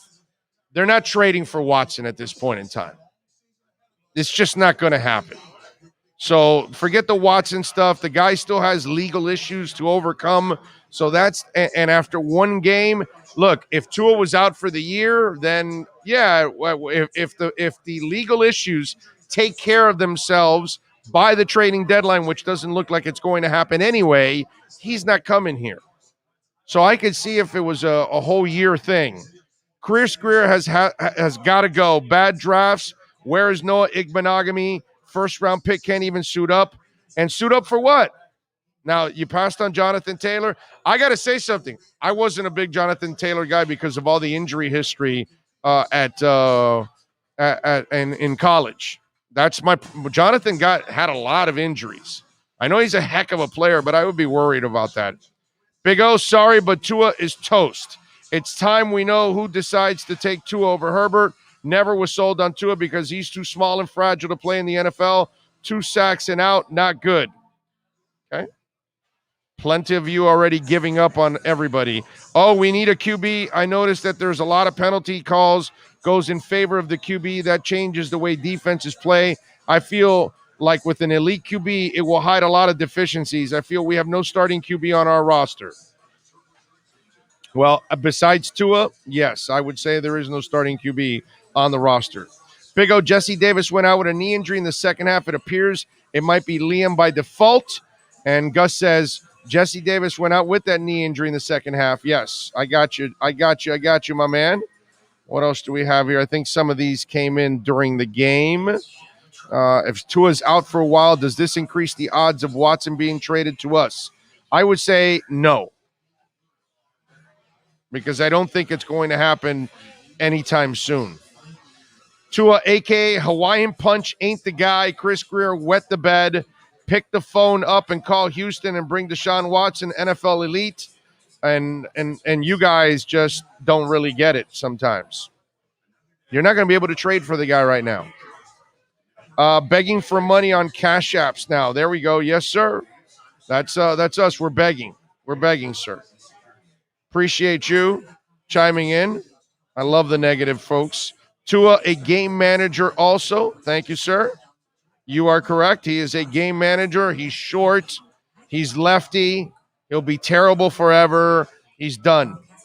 I've been a Dolphin fan since I was 5 years old, and that was in '87.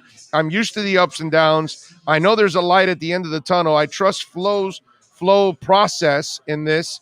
It's the first time seeing your show. I love your show, and you are real, to the point. Keep it up. Look forward to future shows. Well, thank you. We're on every day at 10 a.m. And, of course, we're here for every game for the first 8 games.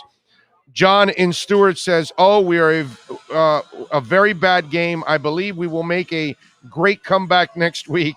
You're right. Flo isn't going to let this team fall apart. On Albert Wilson, he's just an average athlete. John Santos, I think he actually athletically, he's got some gifts. But as a football player, he's done nothing. He's been all right. That's why I never understood the love affair that people had with Albert Wilson. When the whole team plays like it's coaching problem across the board, past week's practice reflected this performance, no doubt. Yep, it's all on Flo. I know Flo. I saw Flo stick his hand in between Devontae Parker's hands and knock the ball down. I saw that. I don't know. Did you see that? Because I don't know if you know that he can do that 2 or 3 times, actually. Yeah, Flo was all over the place. Flo was all over the place. From the sidelines, he knocked down Albert Wilson's pass twice. From the sidelines, he knocked down Jakeem Grant. That he also forced Jalen Waddle to fumble twice. Yeah, no, it's all on Flo. He actually knocked it out of his hands and kicked it away from him. That's impressive. That was impressive. I'm super excited for Sinet to get his shot. He's not going to get his shot. Totally agree with you about not knowing what Jacoby Brissett brings. Yeah, Jacoby is a really nice backup. But if you're looking at Jacoby to bail you out, that's just not going to happen. Big O, I hope Tua didn't suffer anything serious and can be back next week. Otherwise, the offensive line was very, very disappointing. And I know they are young and developing, but if they continue to play at this level, Tua will have a very, very short playing career by the time they develop. On to Las Vegas for the Raiders. Let's go Dolphins. And look, that is a point that you have to look at. Tua will not stay healthy behind a line that is that terrible. So this is a major problem for them. But I can't blame the offensive line coach when you give them that many young guys. I ask, who won the Laramie Tunsil trade? A pick wasted and a good left tackle. One good left tackle doesn't save your entire line, sir. Okay?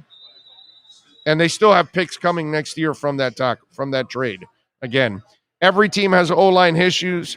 Tyrod hurt, Wentz hurt, Mayfield got hurt and came back, Dalton hurt. What happened to elite line play? Well, that's a great point you bring up. There's a lot of O-line issues all over the NFL. You're right. Now, let's be fair now. I don't care about their O-line issues around the league. I only care about the Miami Dolphins. So the Miami Dolphins have got to find a way to fix this issue. Where I will say that the front office, and that's Chris Greer, of course, and everybody else, and Flo, they might have bit off more than they can chew by putting that many young guys out there. That's where I think it got a little crazy. It's too many, man. They don't have any stud veterans, like the center that can't look at a left guard that's like an all-pro and say, "Hey, man, did you see what did I do something wrong here? What did I do? Whatever," and they can walk you through it, show it to you in game film. The left guard can't look over to the left tackle and say, "Okay, I'm playing next to a Pro Bowler, and you know what I mean, and I got a really good center that's been a 9-year center and a Pro Bowl left tackle." And then that young left guard can be helped by those two guys at times. None of that is there for the Miami Dolphins. So it's tough, man.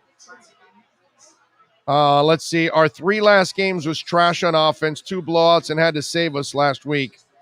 Well, last week was one of those gritty games by everybody, not just, I'm not going to look at just X that saved the team.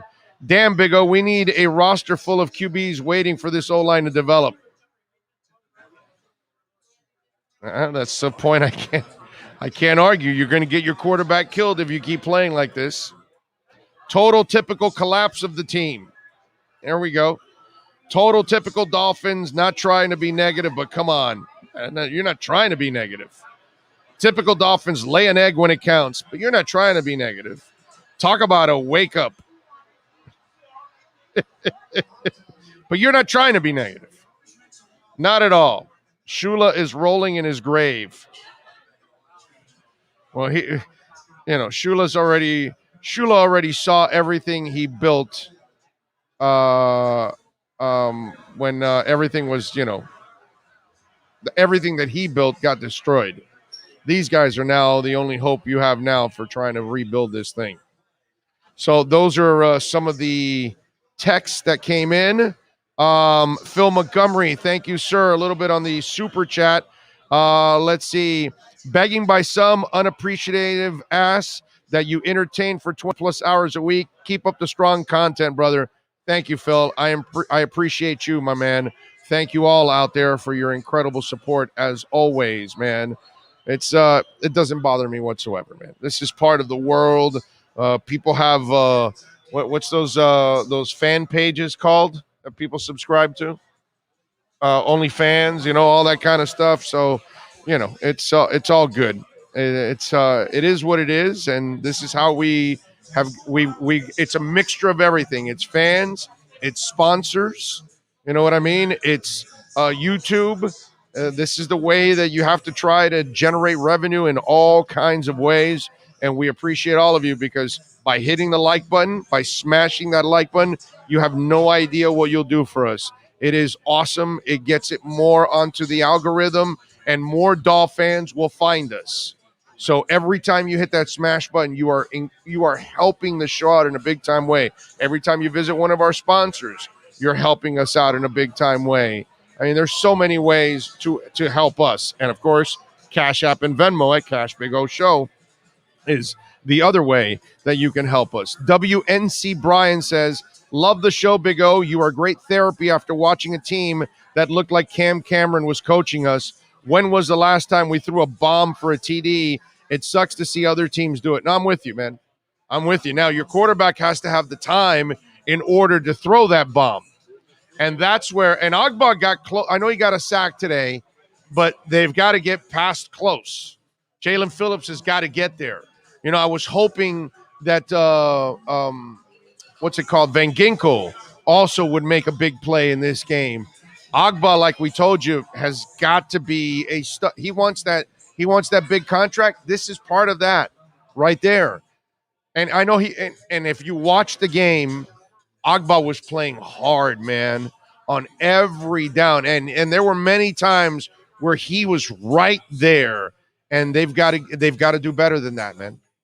They've got to do a lot better than what they did this past week, and especially the way they started, because the team got buried. Look, once Tua went out, and I agree with Allen, it didn't matter who the quarterback was. Lamar Jackson wasn't going to pass you out of this, but at least you have a chance that he can run out of some of the trouble that these guys were in. But who is Lamar Jackson? Nobody has his speed. There's only one Lamar Jackson with that incredible speed where he can pull away from defenses. Bradenton Kane, thank you, sir, giving us a little love on the super chat. He says, I know this is a Dolphin chat, but come on, Big O, give us a Hurricanes rant. Thanks for everything you do. Bradenton Kane, all you have to do is go to the pregame show. The pregame show is on there on YouTube. You can go to it, and right at the beginning is your rant for the Canes. Okay, this is tomorrow I will be doing plenty of ranting on the Canes. Okay, I gave you a taste of it in the pregame show. You will get the full serving, as they say, tomorrow morning at 10 a.m. We will unleash on the Canes. We will unleash on the administration. We will let them have it. Okay, and tell the Canes fan the brutal truth about what's really going on with that team. So tune in tomorrow morning at 10 a.m. Would you sign an offensive line free agent? Russell Kuhn, Mike Ayupati, and Mike Pouncey are still available. I think Pouncey retired, my man. He has a neck issue, and so if he was going to play, he would have played with the Chargers. Why play with Miami?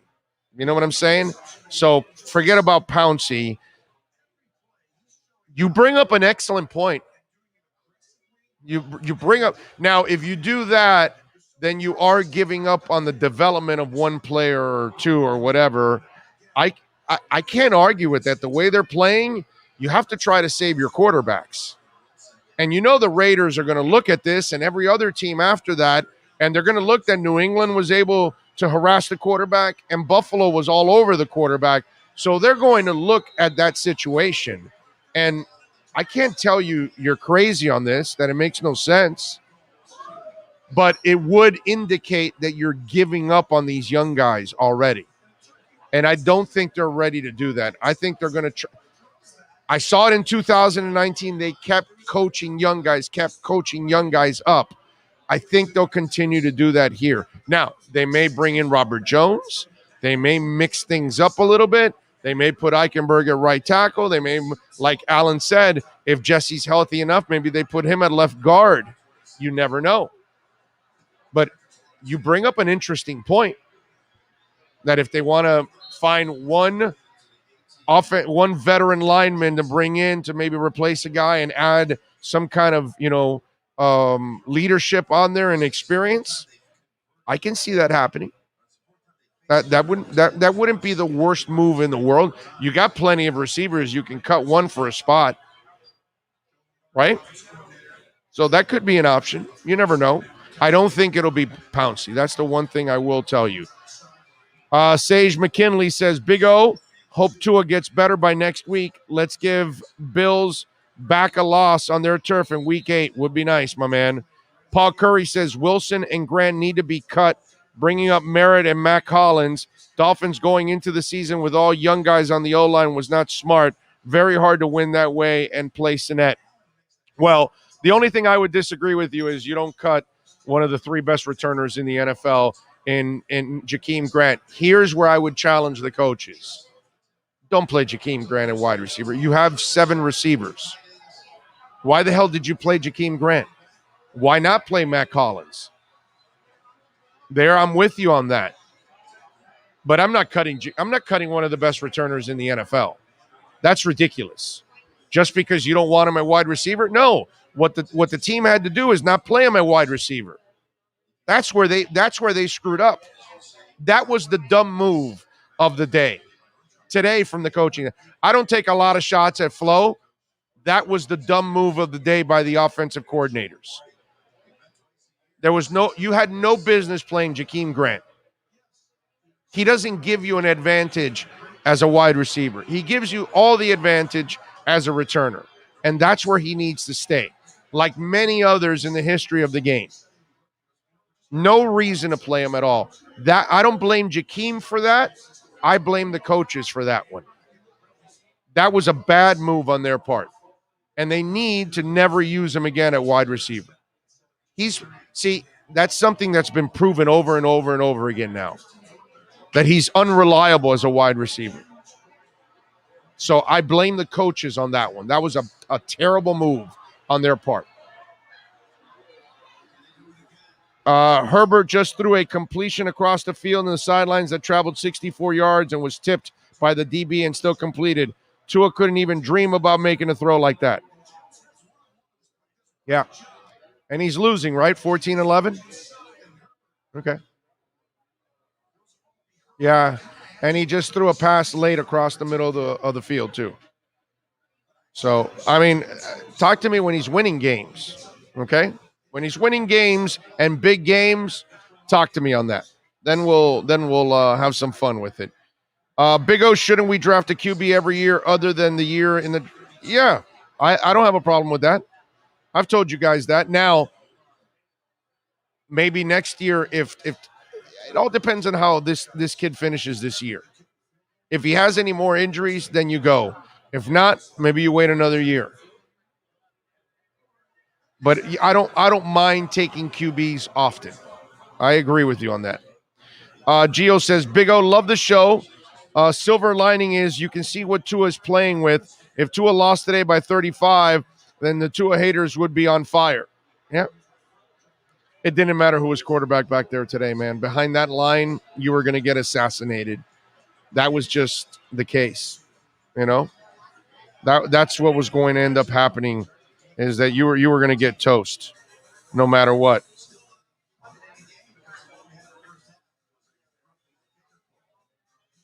We are waiting Omar Kelly from the South Florida Sun Sentinel.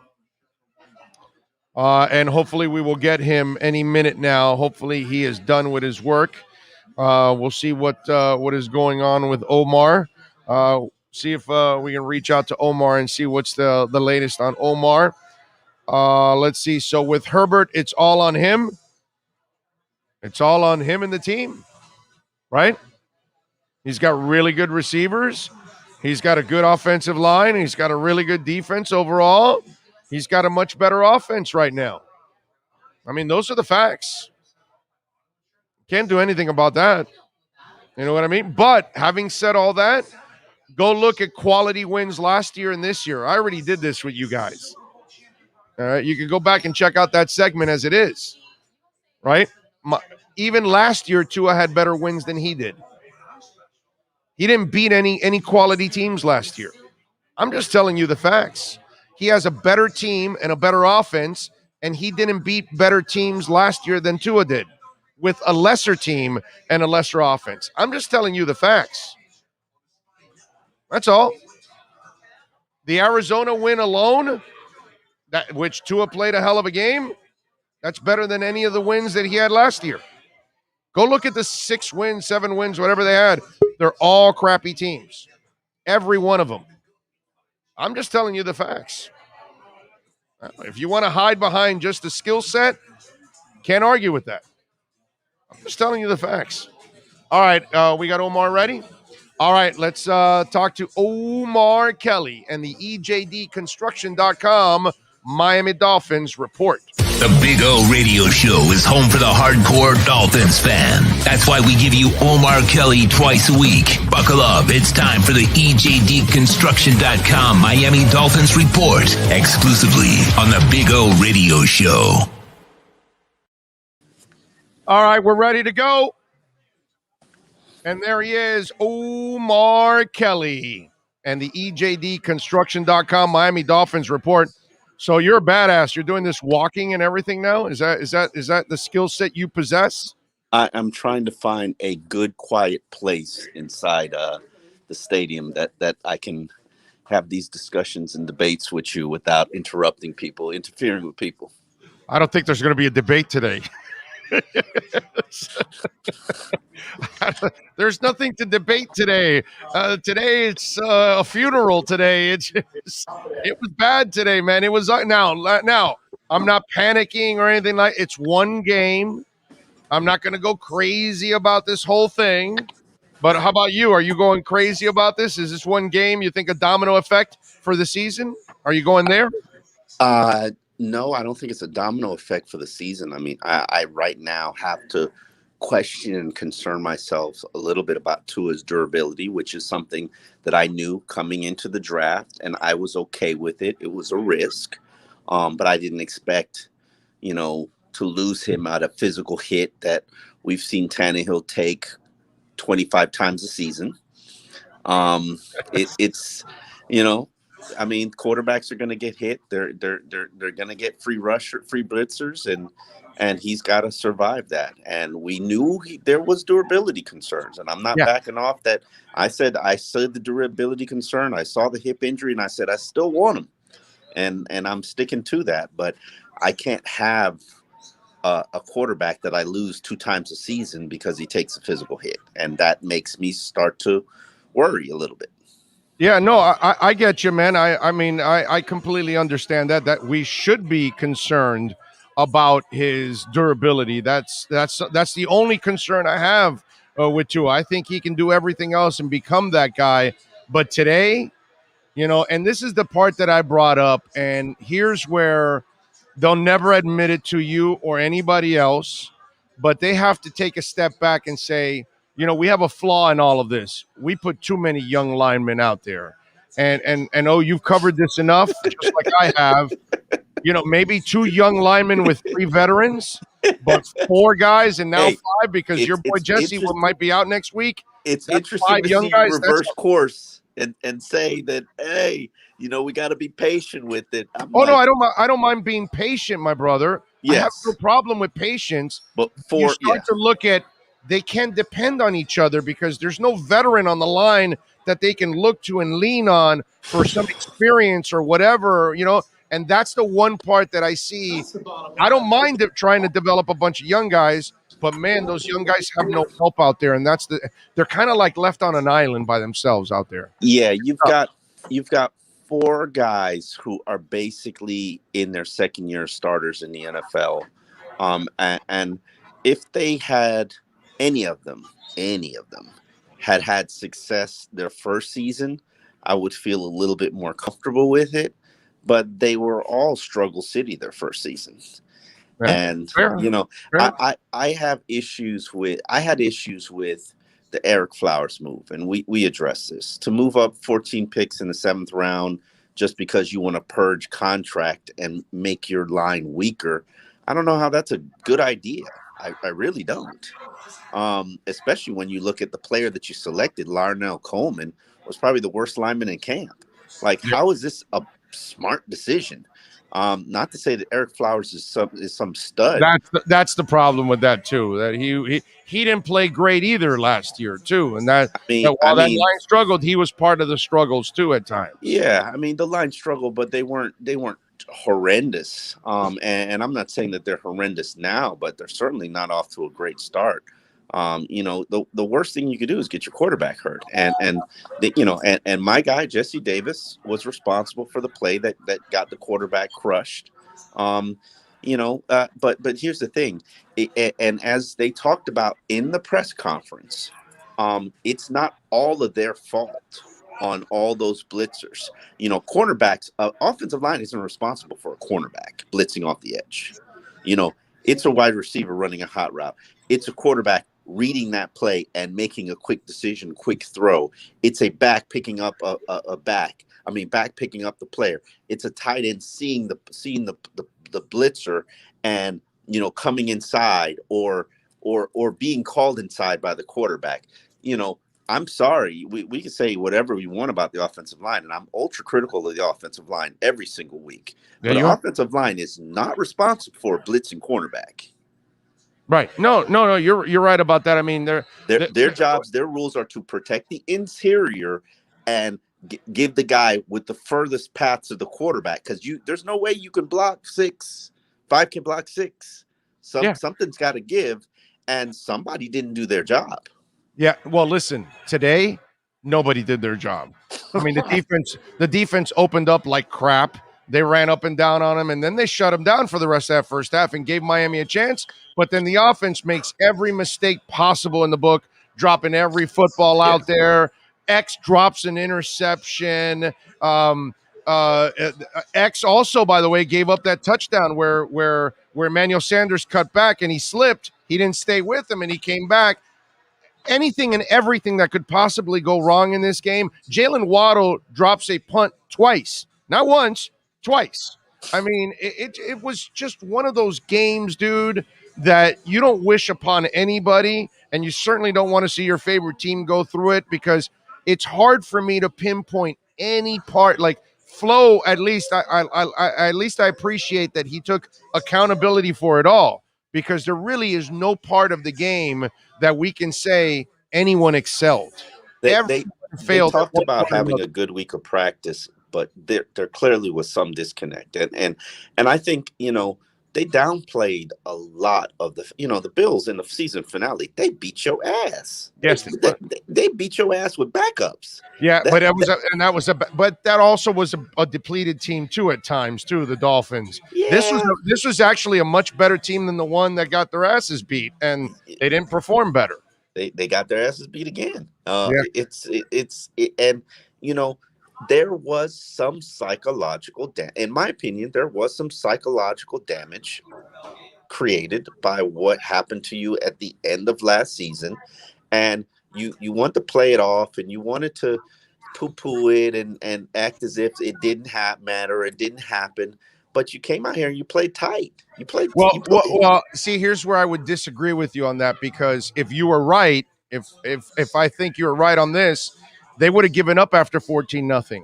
Dude, the defense came back and shut them down, and then the offense drove down and put themselves in position. I mean, it's not like they didn't call the right play. Devontae Parker has the ball in his hands in the end zone. That's a touchdown. And then my boy Jakeem Grant, your boy Albert Wilson, they're dropping balls like it's going out of style. They had it could have been a tie game at the end of that first half. They really came back on them. They had 4 opportunities to score in the first half, and they squandered them all. But that's my thing. You're playing tight against the Buffalo Bills. This is a big game. This is going to be the showdown for the AFC East, at least, or you thought it was. And you came into the situation playing really tight, and you basically embarrass yourself. There's no, I don't know if there's a bigger embarrassment in the NFL than what the Dolphins did today. No, this is as embarrassing as it gets. And you and I have had this conversation many times, and we've gone back and forth on it. Jakeem Grant, I'm a big defender of Jakeem Grant, but I've said the beauty of having all these receivers is you don't have to use them.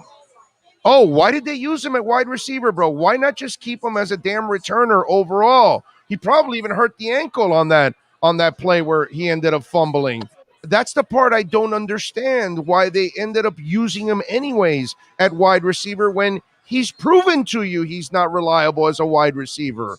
I don't understand that part. They need bodies. They need skill sets. I don't, they go into a package base. So maybe that was a package that they saw that there was something that they can exploit from a speed standpoint or whatnot. I stopped. Where's Matt Collins, bro? I mean, that's a good question. And your boy Albert Wilson drops 2 balls already in this game. And it's like, where the hell is Matt Collins? Because right now, for me, I'd rather have Matt Collins as a wide receiver over Albert Wilson, and certainly over Jakeem Grant. I don't understand that part. He's big, he's physical, he's a tough kid. He's shown you good hands. You want to throw stuff in traffic? Why are you throwing it to midgets? Get Matt Collins in there and get a bigger body for the quarterback. Wow. No, I'm serious. You're right. I can't. I mean, you're trying to get a tough, I'm sorry, I'm trying to get 6 yards. The last guy I'm throwing it to is Jakeem Grant. Hey, man. And I'm the head of the Jakeem Grant fan club. But I know what I want in Jakeem Grant. I want you as a returner, and it's over, bro. You stay in your lane. You know what I mean? It was like It was like Ted Lasso's episode this week. It was a terrible episode. It had nothing to do with the show. They went on some rant. Stay in your lane, Ted Lasso. Same thing here. You got to stay in your lane, man. That's what the Buffalo Bills said to the Miami Dolphins. They were like, "We're a heavyweight. You're a welterweight. Stay in your weight class. Like you can't get in the ring with us." And it's clear. Like there's nobody who could sit here and say that these are two teams are close. They're not. No, but none of us said they were better than the Bills. I don't think anybody. No local writers writing it. No local radio host is saying. You were predicting an upset, man. Yeah, I did predict an upset. Doesn't mean that they're better, but I predicted an upset. Man, yeah, I thought they could have put it together. They're not even in the same weight class, bro. This is on a different level. No, this is bad today. This is bad. There's no other way to talk about this except it was bad. Let me see, what else did I wanted to ask you? O-line, what's going to happen this week? They don't have any patience, so are they going to make any kind of changes? I asked Alan Poupar about Robert Jones. What happens? Poupar said, which is kind of interesting, that if your boy is healthy and he can come back, and Jesse, maybe you move him to left guard and you put Eichenberg at right tackle. What do you know about Jesse? Jesse, that knee has, and I've said this to you from the very beginning. I don't know why they didn't have that knee scoped from after OTAs wrapped. When they said Jesse Davis is out with an injury, you didn't even have to tell me what the injury was. I already knew what it was. Yeah. Those things, especially when you're a 30-year-old, it's just a matter of time. Eichenberg seems like the job isn't too big for him.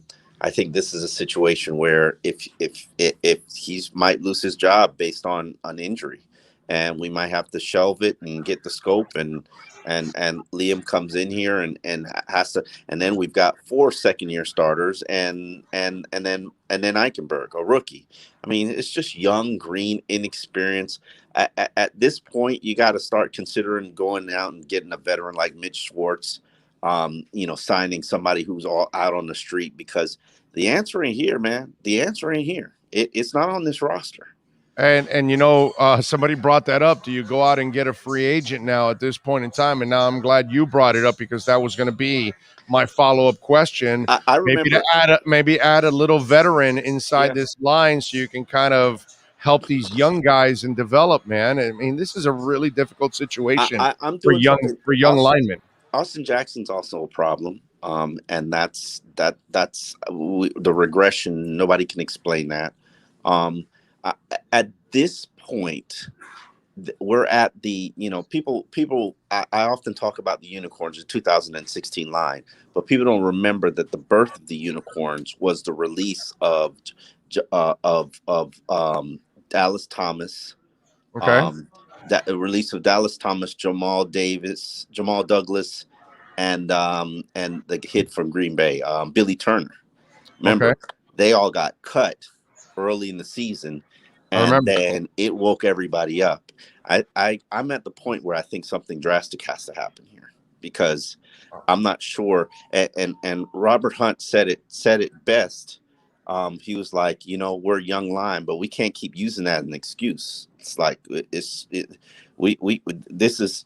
time for us to actually start playing better, and they can't keep using the fact that they're young and inexperienced as an excuse. This is a production-based business, and I have not seen anything that makes me comfortable with any of them. And Robert's the best player on the unit, but am I ready to say he had 2 penalties today? Am I ready to say that he's a polished product? No. Right. No. I'm with you there. That makes a lot of sense. Jacoby, if Tua is out for a certain amount of weeks, and I know that this is not going to happen, but any chance they elevate Sinet and have a little competition between the two? Because I can't blame everything on Jacoby, but I don't have a lot of hope with Jacoby. No, I've watched that story with the line, with receivers in Indianapolis, and I never saw him make a difference as a player. Nice guy, great backup, but what do they do at quarterback now? Does he just get elevated to be the backup? Is that it? Yeah, there's no open competition. And I've watched all three of the quarterbacks very closely in training camp. And to be honest with you, you know how much I love Tua. There's very little drop off with Brissett. Brissett executed the second team unit. Probably Jacoby Brissett was the best Dolphins backup I've ever seen here. Like, exceeded what Matt Moore had done. Now I'm not counting Chad Pennington years as a backup because he really wasn't a backup. You're not counting Don Strock, of course. Either. Oh no, I'm not talking about since I started covering the team. Come on, I haven't covered a legitimate quarterback. Come on, let's not do that. So yeah, he's better. Probably more snaps, a better week of practice. Does he have limitations? Yes, but so does Tua. And I think when you custom fit the offense for him a little bit better, I think you will see a better execution and a better offense. Now, is he a bottom 16 quarterback in the league? Absolutely, no question about it. But you won with a bottom 16 quarterback last year. There's no reason why you shouldn't be able to win now. All right, we'll wrap it up with this. Omar Kelly, of course, in our EJDconstruction.com Miami Dolphins post-game report. I tried to walk off some Dolphin fans from the ledge, from the bridge, from the Let them building. jump. Let them jump. Last year they started 0-2, then they went 10-4. The year before they went 0-7, were pounded by 238-77, and then went 5-4. The fact that his teams, and I'm talking about Flo, have shown resiliency in fighting through adversity the first couple of years.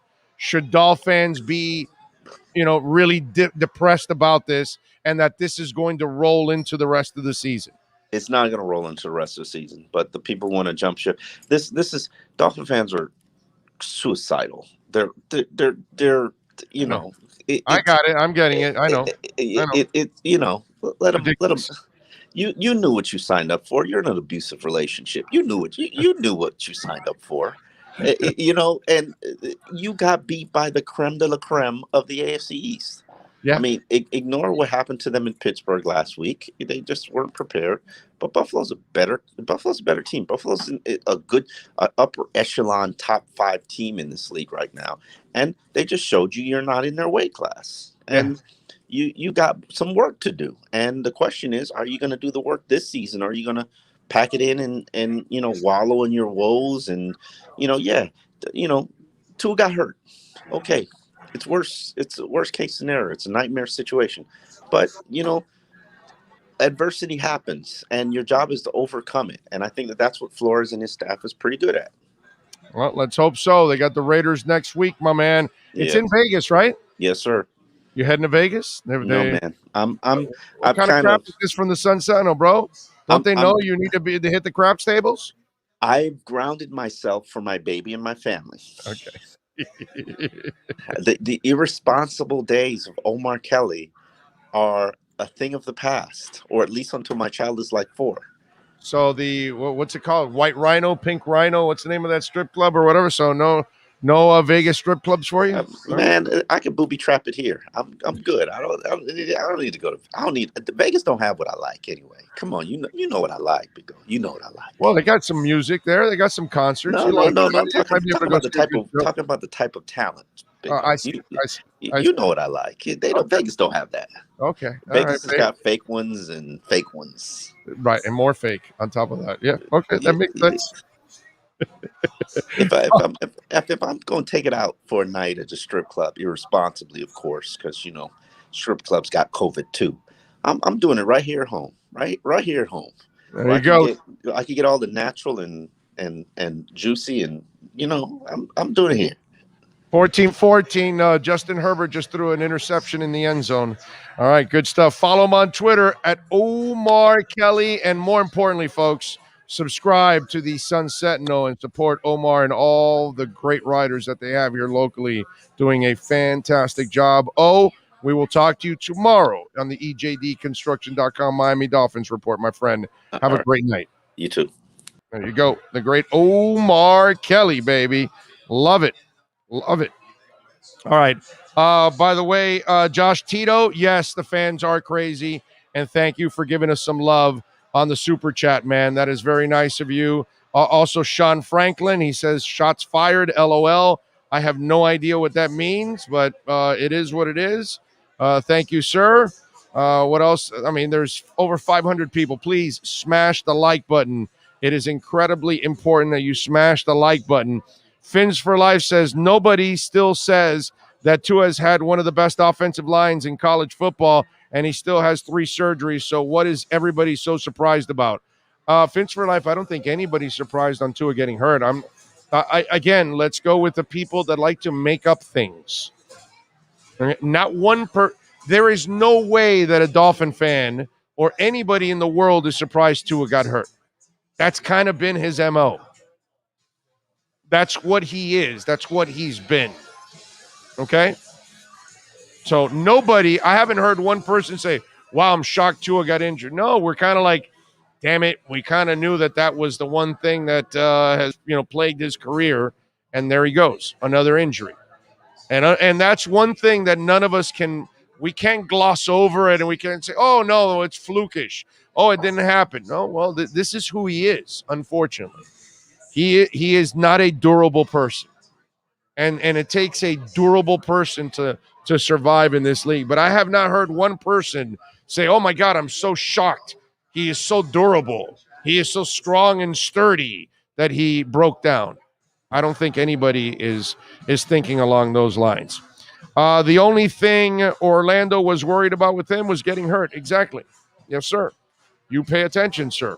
That was the one thing. Just like, hey, as much as I'm a Jakeem Grant guy, I openly tell you, I don't want him as a receiver. I just need him to do his thing as a returner because he's great as a returner. As a receiver, not so much. But if you have 7 receivers on the roster, I thought that was kind of the idea. The last couple of years with all the injuries, they had no choice and they had to use them, and it didn't work out. You had a choice today, and where is Mac Hollins? In my eyes, I don't know about you, Sean, but in my eyes, and you tell me right now, Dolphin Nation, we got over 500 people on the chat. Send it in on the text line, okay, at 855-912-1056, 855-912-1056, or send it in on Twitter at Big O Show, okay? Tell me this, okay? When you look at Mac Hollins, who would you, and I know that now it's hindsight, but be honest with yourselves. Wouldn't you have played Mac Hollins over Albert Wilson? I know all of you are going to pick him over Jakeem. I know some of you had this love affair with Albert Wilson, which I never got. I never understood the love affair that half the Dolphin Nation had with a guy running around in shorts and has never accomplished jack in the NFL. Done nothing in the NFL. And all of a sudden you're going to count on the guy. But be honest. Who would you rather have playing at wide receiver? Mac Hollins, Albert Wilson, or Jakeem Grant? Go ahead. Send it in. Because there's no way people are going to pick Albert Wilson or Jakeem Grant. You got to want to have Mac Hollins. That's where I blame the coaches. That's where I blame Godsey and Studsville. I blame them for Jakeem Grant's fumble. That's not Jakeem Grant's fault. That's who he is. That's who he's been as a wide receiver. He doesn't fumble on special teams. He doesn't screw it up on special teams. He excels on special teams. He screws up everywhere else is the problem.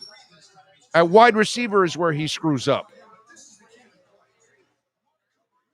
One guy goes, Hollins sucks too. Ray Grullon says, hands down Hollins. Jack Bale says, Mac Hollins over Wilson any day. Alexander says, flow TBH. I don't know what that means. To be, I don't know, something.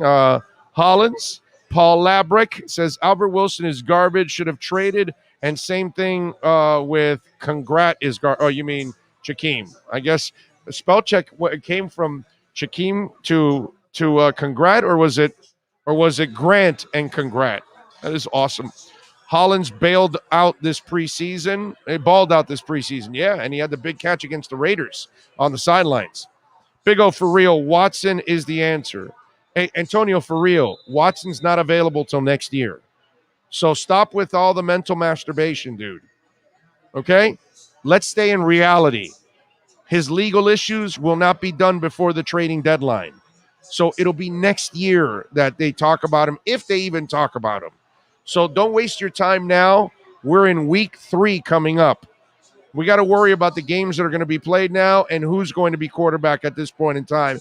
And let's hope that Tua can get back here, even though some of you probably don't even want him back. Albert Wilson looks like he wasn't even there in his mind. And yes, I most definitely would rather have he has improved significantly as a wide receiver, plus his height and weight. Yes, I love Matt Collins. Michael Pulisic says Jakeem is a joke. Soccer player watching us. Damn. So, hey, by the way, you're a good soccer player, Pulisic. Great job by you, sir. Albert Wilson is only for Tua, his buddy. Are they buddies? I didn't know that. The dropsies got us bad today, says Walter. I think Tua can't read blitzes right. They ran the same blitz to the left like 3 times on him. It's not that he can't read it, dude. He had no time. It was over. They were on him from the get-go. It didn't matter who was quarterback today. Behind that line, you weren't going to survive. You were done. You were toast. Do you think Tua plays next week, Alex? I don't know, my brother. I don't know how serious of a rib injury he has. The good thing is the x-rays were negative. But as you all know, right, the x-rays don't tell you everything. The MRI might tell you there might be some kind of a hairline fracture or something like that. You know what I'll tell you about this? If he can deal with the pain, Tua needs to play. You know why? Because Tua needs to show toughness now. Now, he has shown you toughness in coming back from all his injuries, because even that hip injury, for you to have the balls to get back on an NFL field and get crushed is amazing. It really is. I'm impressed. But now you've got to show toughness within the season now. And if the rib is not, broken, cracked, where he could puncture something, obviously you can't play. But if somehow or another it's bruised or not too battered and he can put on some kind of a flap jacket, get your ass out there and put on the jacket and go play, because your team needs you badly. And I like Jacoby Brissett as a backup, but I don't like him as a starter. I don't mind him filling in for a game and getting you through it, but if you have a long-term run with Jacoby Brissett, the season is over. As much as I'd like to stay positive about the Miami Dolphins season, Jacoby Brissett is not the answer, ladies and gentlemen. So that would be my issue there. Let's see. Parker dropped a TD pass. I don't like the play calling. We could have kicked the field goal, not go for it on 4th down. I didn't like that. Josh, what does Parker's drop have anything to do with the offense? They called the right play. They threw the perfect pass. The guy's got to catch it. Albert Wilson can't drop balls twice. Jakeem Grant can't drop it, even though that's what he does. I mean, sometimes you just can't. It can't be where we just blame it on the coach when, the coaches put the players in position to be successful. They didn't get it done. That's their fault, not the coach. All right, we got to wrap it up here on the show. We thank Sean Stanley. We thank the owners of Sportsgrill, Carlos and Frankie, and all the amazing people, and, of course, all the phenomenal people out here right now at Sportsgrill. We thank them for always taking care of us. We will be here next week for the Raiders game. Is that an afternoon game also? Oh, 4:05? Ouch. Damn it, that's another late one. Anyway, so it'll be a 4:05 game against the Raiders. That means 2 o'clock. We will start our pregame coverage right here live at Sportsgrill in Miami Lakes. Please come on out and join us. We've had some great crowds here the first 2 weeks. People enjoying the great food and everything else going on. So we really appreciate it. Would love to meet with you guys and talk with you guys and chat with you guys and maybe walk some of you crazy bastards off the ledge since you're hating so quickly. Damn. Take it easy. Relax. It's only one game, okay? In a couple of weeks, if this continues, then we can start to panic a little bit. But right now, it's no time to panic. Let's give the boys a chance to recoup, and maybe they find a way to get it done. You never know. All right, I appreciate all of you out there. If you took care of us on Cash App or Venmo at Cash Big O Show, thank you. All of you on the Super Chat, I appreciate you all. If you came out here to hang out with us, thank you. Love you so much for hanging out with us in a big-time way. Sean Stanley, you are awesome, sir. We will see you tomorrow morning at 10 a.m. We got plenty to talk about with the Dolphins, the Hurricanes, and much more. See you tomorrow. You all be good and be safe out there. This is the Big O Show. Sports fans love a place with great food, cold drinks, and TV.